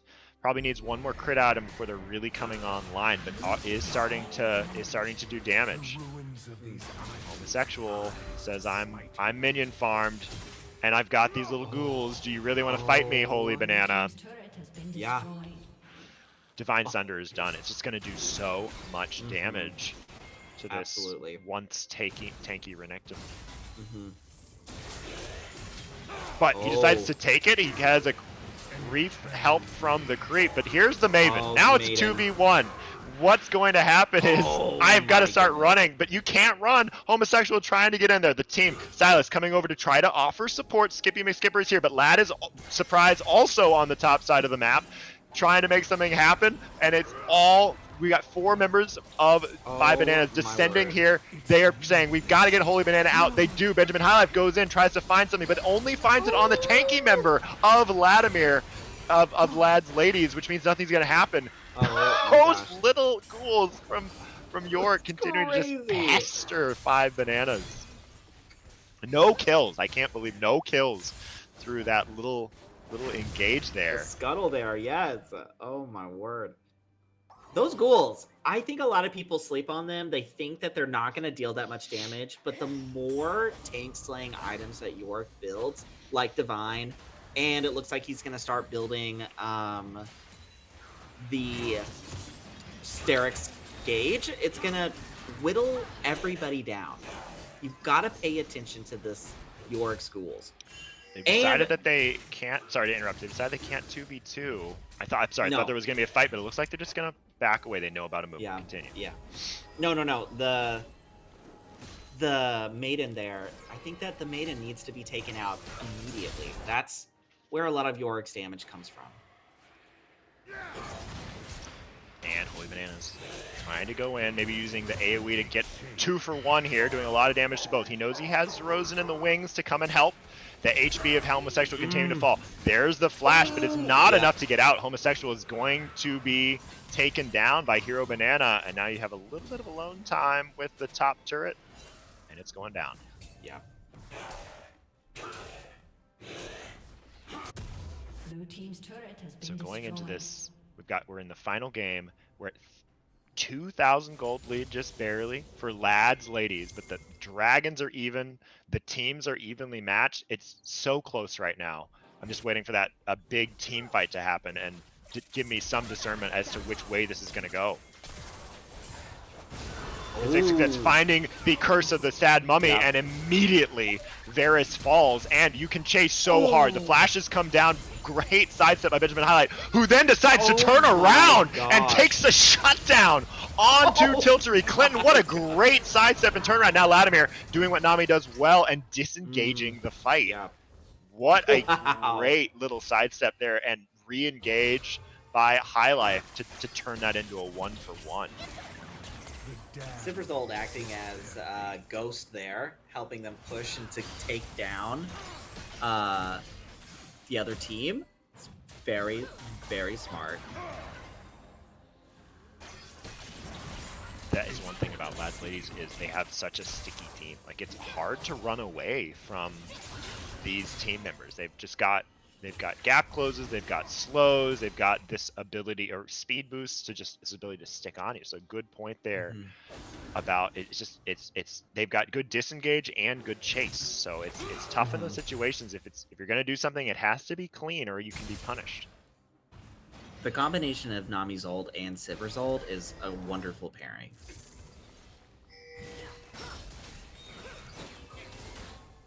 So our next dragon coming up in a minute. I imagine we're gonna see Whittling some this fireworks tower. around that. Yeah, they want the turret, which I think is wise. Stay pushed up, deny, and let the vision on the bot side of the map fall off.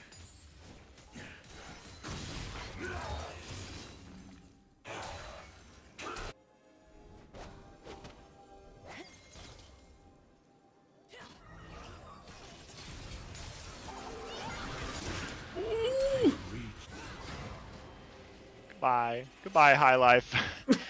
He just wanted to ward, and it just didn't happen. No, they it said was- no. you gotta send in some help there if you're gonna make a play like that. It's tough to kind of send Yeah. your support in alone and do anything unless you're coming from a really surprising angle. So now you've got a numbers advantage and second dragon that you're staring at. Yep, looks like Banana's gonna take it.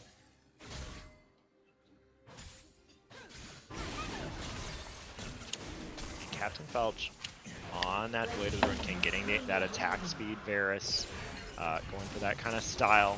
Skippy McSkipper's got the Nami ult that we need to look for here, as all members right now seem to be converging on the mid lane. The tower's at low HP, but there is a lot of wave clear out of Sivir. Mithra finding something onto Skippy McSkipper, who's trying to disengage the fight, using that Nami ult to do so. Here's the re-engage rather, coming from High Life, finding something, but is it enough? All the members now using Curse of the Sad Mummy to try and make something happen. Mithra, they're just trying to disengage. Lad doing a great job using the wave there, tidal wave, to just disengage the whole fight. Only making sure Homosexual is the only one to die. Again, so difficult to stay on to Lad's ladies. You have so many great engage tools. You saw Skippy McSkipper with Tidecaller's Blessing, but nothing else happened. You just could not say they could not say stuck to them.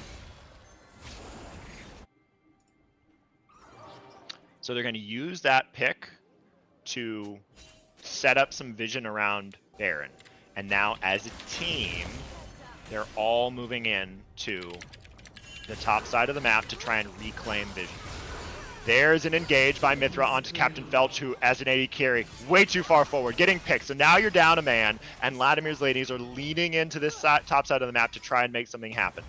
They've gotten vision. Are they going to choose to start this up 4v5? They say yes. And it's a 4v4 temporarily. But Yorick is on his way. They're trying to whittle this down. They don't have the strongest Baron take right now. There's the TP coming down from Homosexual. It's going to be a temporary 4v5, but they've got to engage something. Mithra finding that Crescent Strike, choosing to go in as Homosexual, but nothing falls. Tidal Wave is what first connects and finally hooks the fight. I'm a Banana falling down, getting shut down by the Amumu, and now they're all on Zerozen, but you've got Kha'Zix getting so close, but Nami's Lad on Nami able to barely keep them alive, and Wow. that means that they have a one fight. They've got the Maiden out, and they're still looking to see for an opportunity. It looks like they want one more pick before they can actually make this happen. Mithra finds it. He's on a rampage, going up against Benjamin Highlight. Now Captain Felch Skipper and Captain Felch picking up one in return. However, they're on the chase, going to be forced all the way back. I don't think they have the health bars here. Oh, Homosexual, you're running through the turret. I think you thought that may have not been there, and forced the flash away. I don't think that they're going to choose to turn on to Baron with these HP bars, but they will take mid turret.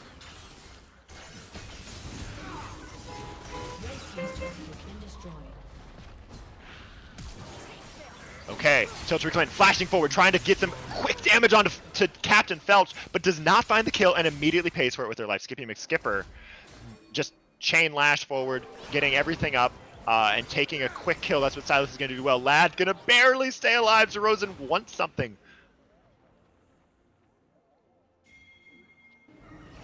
Cannot find it. Mithra taking a few pot shots on the tower and then wisely backing, but I think Captain Felch knows where they might be.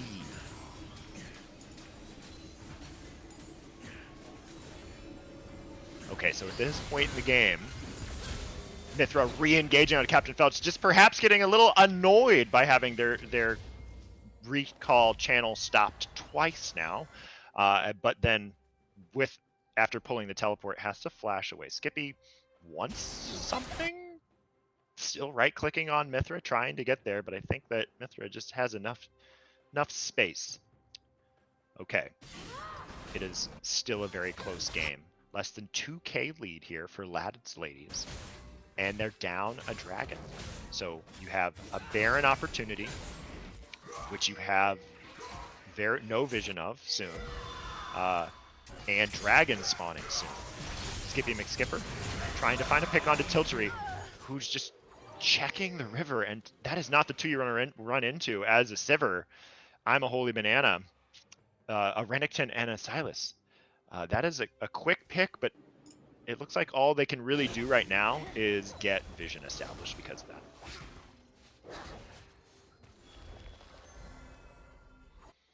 So Lad and Kha'Zix.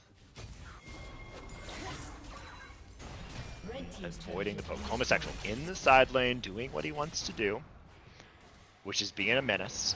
And now he's got 2 on him, just like that. But he's got his mate, trying to fight with it, using that Eulogy of the Isles. But unfortunately, his Dark Possession down, his HP bar falling, and he goes pretty easily here to Skippy McSkipper.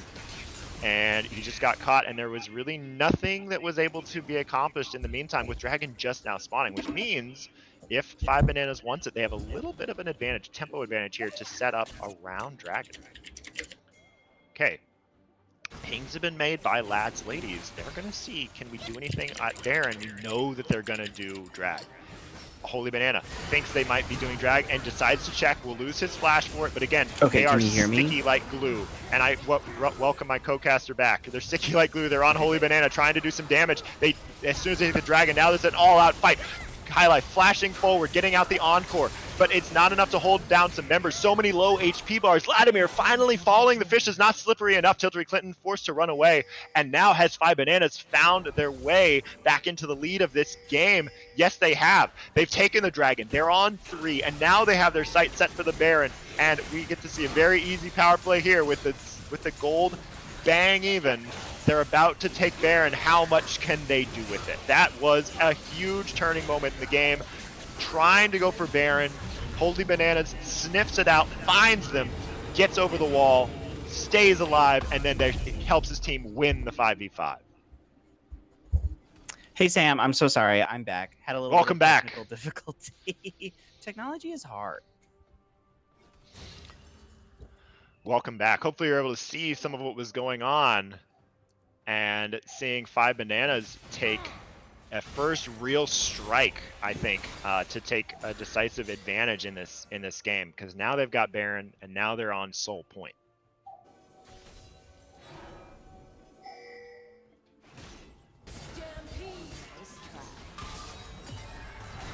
Okay, and it looks like Rosen going in on Tiltery Clinton, who is again a little bit too far forward. Felch goes down, and then on the nearby you have High Life getting another incredible encore right onto a carry, and so that's your mid lane and your ADC down. Wow. Blue team's turret has been destroyed. What do you do right now if you are Lads Ladies? I mean, I'm thinking, truthfully, pushing it as much as you can. I think that the longer that they wait, if they don't take it while they can, Renekton is only going to get beefier and stronger. Same with Sejuani. I think prolonging is probably not the smart move here. Although it looks like neither team wants to prolong. We almost have a base race here. Homosexual is here. He's forced Captain Felch to come back, but Wow. can you actually, or I'm sorry, Highlight to come back? Nico got me, and he said, I'm going to end the game if you're only going to send your support here. They gosh. tried to go for it, and they failed. They had to send 3 members back to deal with Homosexual, who stymied the push himself, and then allowed his team to clean up in base, getting shutdowns. What a great side push. This is what I'm saying, is that sleeping on Yorick is only going to become a problem. I mean, he almost took the base all on his own. They had Baron. They were poised in the top lane. You could tell the sense of urgency was there. We need to push. Let's take the mid inhibitor. Let's take the top. You saw a few pings on the Nexus, but then, wait a second. Yorick cannot. He'll beat us in a base race uncontested versus the wave clear of Sivir. We have to deal with him. Those Great goals play. are incredibly helpful in just pushing waves, taking out towers. They are fantastic. Wonderful champion. Also incredibly scary. That's why I ban Yorick as much as possible.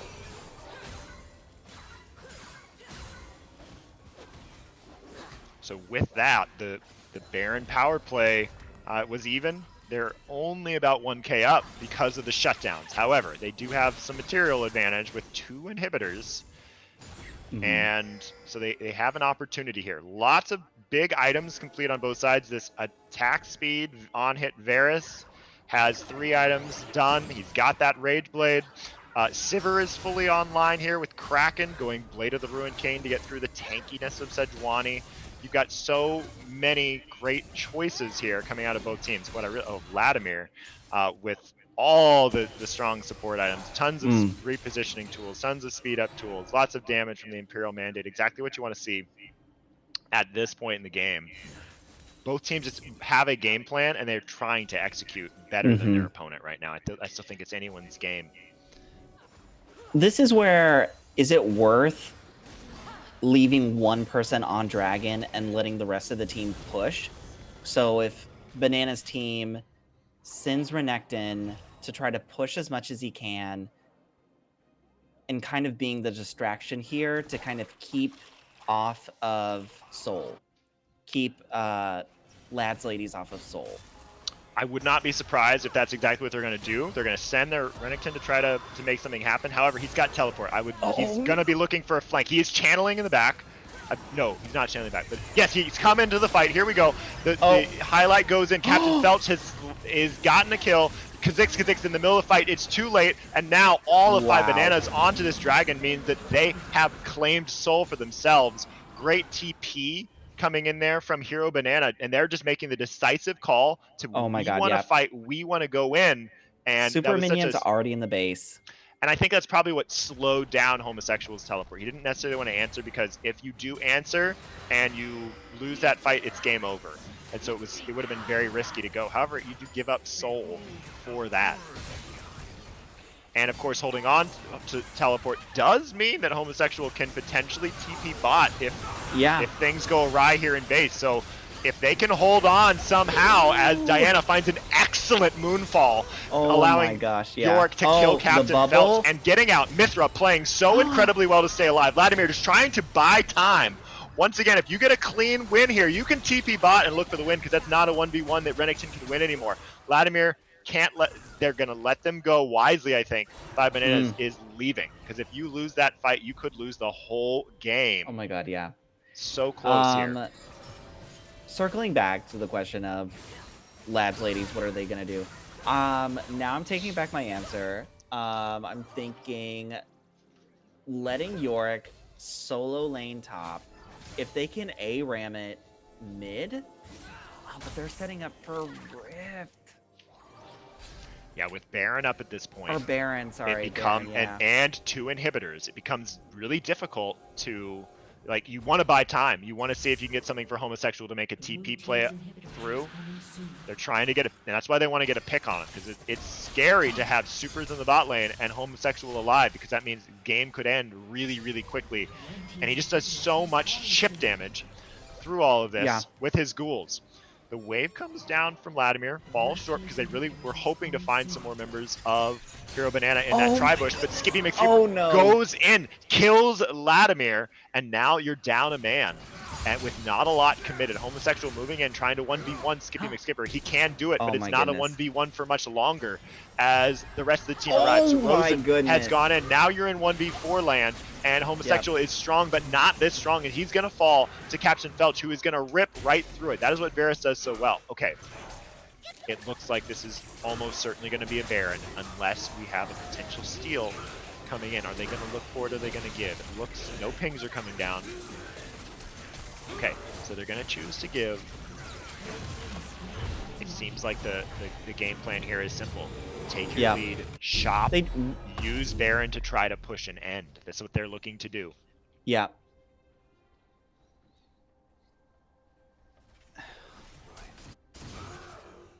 This is tough. I mean, they could send somebody top with no congestion with turrets. But I think, honestly, 5-man it down mid with Baron is probably the smartest thing that they could do. So they're going to send... It looks like Silas, he's going to go top, though. He has the teleport, so he can join a fight.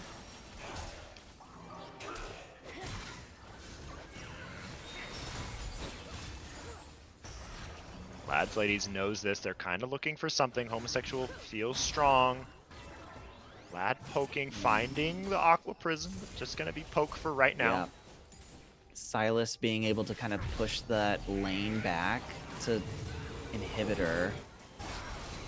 And if you're on the side of 5 Bananas, you're not in a hurry. You have Baron minions. They're just going to start knocking down inhibitors and hopefully opening the door soon. They don't know that Holy Banana is not with them yet.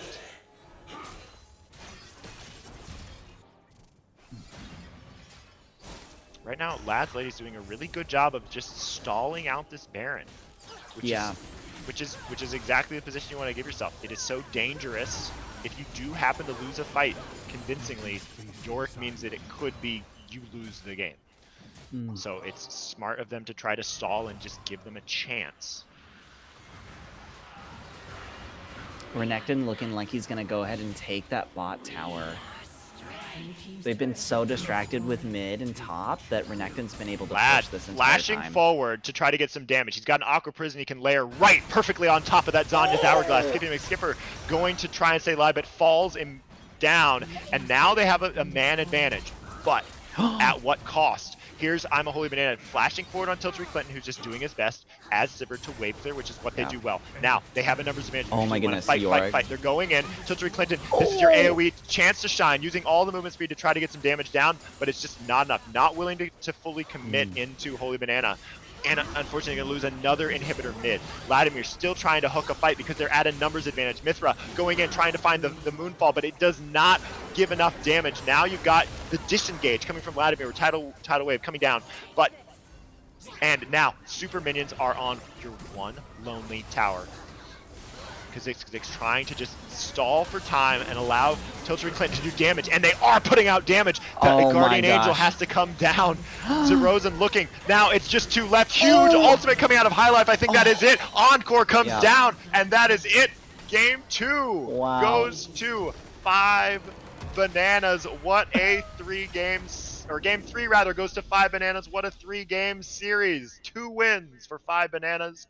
Wow. Beating Lads Ladies 2-1. Congratulations to the Bananas. What a game. Match. What a final game of the Pearl Invitational.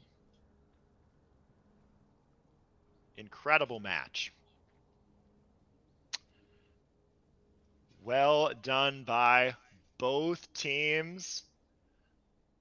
And just, again, that was such a great team play from both sides. You had Lads Ladies really trying to get their team comp to work, having Homosexual doing tons of distraction in the side lane, giving Mithra the opportunity to go in, make plays, but ultimately 5 Bananas just executes a little bit better. Captain Felch having so much time bought by High Life and Zerozen's ultimates of the Glacial Prison, of the Encore, especially Benjamin Highlight's Encore, to find some clutch engages. Incredible series between these two. Wow. Such an incredible game to watch. So happy that I'm part of this league, able to watch amazing players dish it out against each other and being with them through the whole season and knowing exactly how their game style is, learning how they play. So cool. Absolutely. Who should we bring in here for our post-game interview? I mean, I would love to speak to Kha'Zix, or even bringing in Mithra, hearing from them, knowing what they're like. Coming in from the side facing defeat. We also had some great play. Here we go.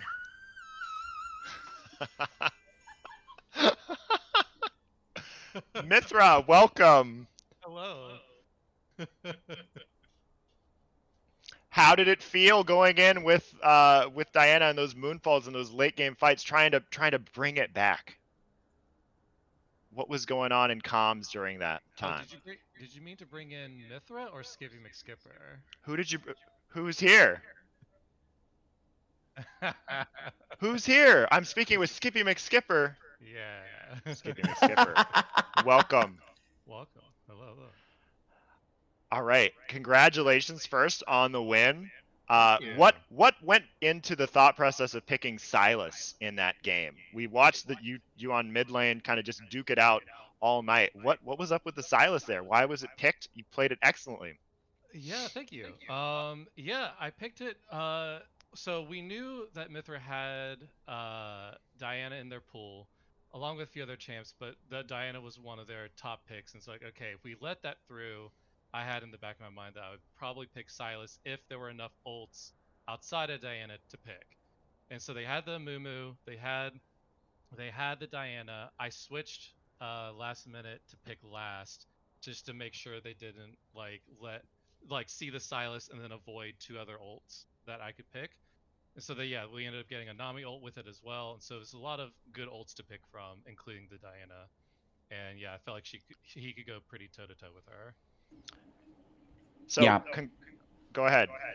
No, I was just gonna say that's really smart thinking. I was so interested to see exactly how you were going to counter another dive champion, but yeah, seeing your sustain, especially with Conqueror and going with the Everfrost, it's really, really cool. Yeah, thank you. Yeah, it was definitely like they were still tanky enough to where I knew the Night Harvester build was not the way to go, which is a fun one, but yeah, definitely tanky was the way to go here with Conqueror. Definitely. And great adaptation. I'm sure you weren't aware of this going into the game, but going into that game, you had the lowest win rate of all 10 players in our show match, and here you are standing with the victor's crown, proving that was a fluke during the regular season, and here you are in the Invitational, standing on top of the world. So congratulations. Yeah, thank you. I appreciate it. Can you speak a little bit about your season and what it was like to play in the Invitational today? Oh yeah. Well, the season was a rough season. I kind of just had a really off season, but also have been kind of challenging myself to play kind of just anything in terms of a pick or a counter pick mid. But yeah, just kind of picking champs that I maybe wouldn't normally play just to like try them out. And then also taking some more breaks. So I didn't have like the full set of games this season either. But yeah, just trying to I don't know, just trying to expand the pool and experiment a bit, and then going to invitationals. Yeah, it was. I was excited for it. I was excited just to be able to even despite the win rate, because I was very aware of it, but yeah, despite the win rate, it was nice to be it was nice to be considered and invited for it. All right. Thank you so much. Congratulations on your win and for making it such a great stream this evening. It was so much fun watching you and your team work. Awesome. Thank you so much. Yeah, it was a blast. We had a blast working together. It was definitely it was neck and neck. So the other team they played extremely well. It was great. Thank you. Oh, thank you. Thanks, Skippy. Good thing. Have a good one. All right. Hi, guys. Thank you for watching. We will be back next week for the Ruby Invitationals. Sam, will you be joining us? Yeah, I believe so. If you'll have me, either behind the scenes or in front of the camera. Love it. All right, guys. Thanks for watching. Catch you next week.